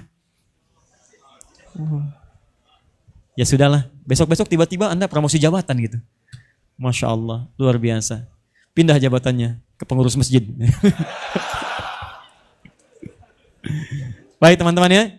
Ya, jadi itu yang saya ingin sampaikan. Pelan-pelan, perbaiki dengan baik. Tidak ada yang sempurna, tapi pelan-pelan kita bisa arahkan kepada yang baik. Mungkin maaf ya, saya tidak tahu, ini pertanyaannya bagus-bagus. Saya menduga, mungkin disitulah tugas antum, dakwahnya, pahala antum ada di sini.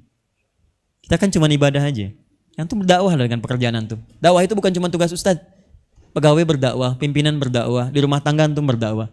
Mungkin antum dikirim ke sini karena pahala antum banyak di sini untuk memperbaiki sesuatu yang kurang baik. Insya Allah di Islam tuh baik semua. Kalau sudah baik, negara juga akan baik.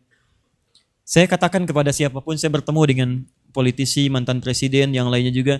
Saya katakan, Pak, insya Allah di Quran semuanya baik. Jadi kalau umat Islam ini yang 90% mengerjakan isi Quran semua, negara akan terbantu jadi baik. Ya kan persoalannya sekarang banyak orang Islam tidak mengerjakan keislamannya dengan baik. Bahkan yang ke pengajian, wah enak aja. Ya maaf, lalu lintas dilanggar, kebut-kebutan, motor, pit, ya polisi menunaikan tugas kan. Berhenti, SIM ada, STNK ada, helm lengkap. Ya, tahu ada lampu merah? Tahu Pak. Kenapa diterobos? Saya tidak tahu, ada Bapak. Oh, itu yang repot tuh begitu. Ya. Itu yang agak repot ya. Baik teman-teman sekalian, saya mau tanya, ini saya lihat masjidnya bagus dan salatnya juga bagus. Siapa di antara antum yang menghafal Quran? Yang hafal Quran 1 juz, siapa? 2 juz. Enggak apa, barangkali malu-malu. Mungkin dia sudah 10 juz tapi saya sebut baru 1 kan? 3 juz. 4 juz. 5 juz. 5 juz. 5 lebih, baik. 6 juz. Ya, di atas 5. 7 juz. 30 juz. Juz 30.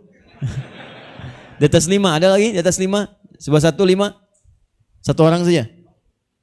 Saya pengennya lebih dari 1 orang. 1 orang saja. Baik, cuma 1 orang. Baik, saya berikan hadiah umroh Pak ya. Untuk Bapak.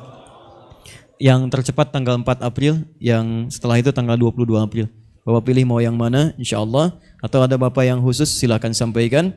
Itu yang pertama. Yang kedua. Insya Allah ini masjidnya bagus. Saya lihat juga. Oh Qurannya cukup lengkap ya.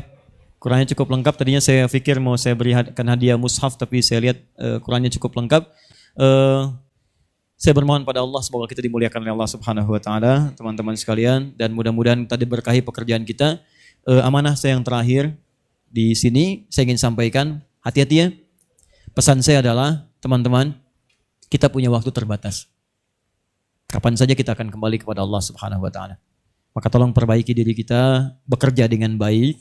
Sebagai amanah dari pekerjaan kita, tapi niatkan sebagai ibadah karena Allah Subhanahu Wa Taala. Jika ada dorongan yang tidak profesional untuk berbuat pelanggaran-pelanggaran pada ketentuan dalam pekerjaan yang juga melanggar ketentuan agama, maka bertakwalah kepada Allah. Bayangkan seketika mungkin Allah akan wafatkan kita dalam keadaan itu.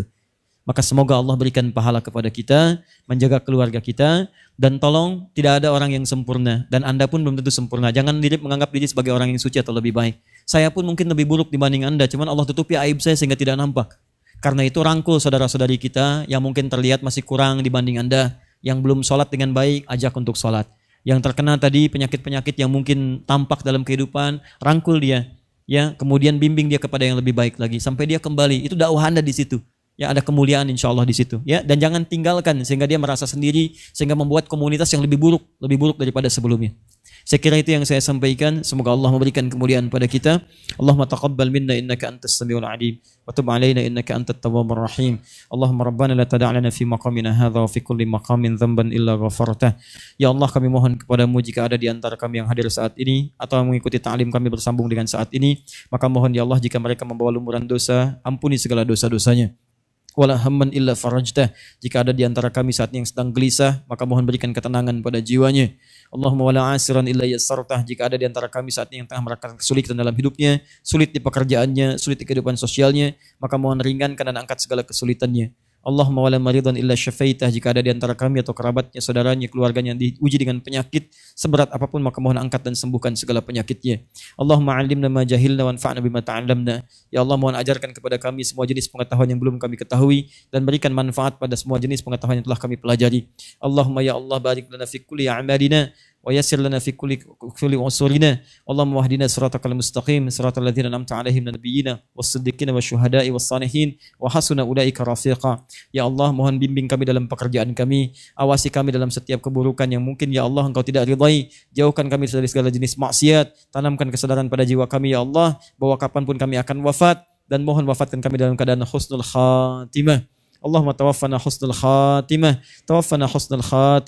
biqaulika ya ayyatuhan nafsul mutmainnah irji'i ila rabbika radiyatan mardiyah fadkhuli fi ibadi wadkhuli jannati. Allahumma alif baina qulubina ati anfusana taqwaha wa zakkiha anta khairu man zakkaha anta waliyuha maulaha. Ya Allah, jika ada di antara kawan-kawan kami masih terjebak dalam kungkungan maksiat, pekerjaan yang kurang baik, mohon sentuh hatinya ya Allah, lembutkan jiwanya, tolong satukan kami di surga ya Allah. Kami tidak ridha ya Allah kalau berkumpul di dunia dan berpisah di akhirat nanti. Allahumma rabbana atina fid dunya hasanah wa fil akhirati hasanah wa qina adzabannar. Allahumma barik lana fi hadzal syahr, barik lana ya Allah fi hadzal rajab, wa barik lana fi kulli wakan fi kulli al-awqat min kulli sya'bana wa ramadana wa syawwal ya Allah, fi kulli makan wa fi kulli al-aitam wa fi kulli al-makan wa fi kulli al-awqat bima tardahu. Allahumma biqaulika ya Allah, subhanakallahumma bihamdika asyhadu an la ilaha illa anta astaghfiruka wa atubu ilaik, wa akhiru da'wana anil hamdulillahi rabbil alamin. Teman-teman, sebelum saya akhiri dengan salam, saya ingin sampaikan sekarang kita ada di bulan Rajab, di pertengahan Rajab. Hati-hati, Rajab itu masuk satu di antara 4 bulan haram. Bulan haram itu ada 4, Dzulqa'dah bulan 11, Dzulhijjah bulan 12, Al-Muharram bulan 1, Rajab bulan ke-7. Ingat, kaidahnya di Quran surah 9 ayat 36. Itu dilarang kita di bulan-bulan haram ini untuk berbuat sesuatu yang kotor. Jika ada yang sengaja berbuat maksiat di bulan-bulan ini, maka dosanya akan dilipat gandakan dari yang sebelum-sebelumnya. Dibeda, kalau Anda sekarang ibadah, pahalanya 2 kali lipat. Kalau Anda berbuat dosa, maka dosanya 2 kali lipat dari hari-hari biasanya. Maka jaga itu dan semoga Allah kumpulkan kita dalam kebaikan insyaAllah. Demikian, maafkan saya. Subhanakallahumma bihamdika asyhadu an la ilaha illa anta astaghfiruka wa atubu ilaik. Wa akhiru da'wana alhamdulillahi rabbil alamin. Wa'alafu minkum. Assalamualaikum warahmatullahi wabarakatuh. Waalaikumsalam warahmatullahi wabarakatuh.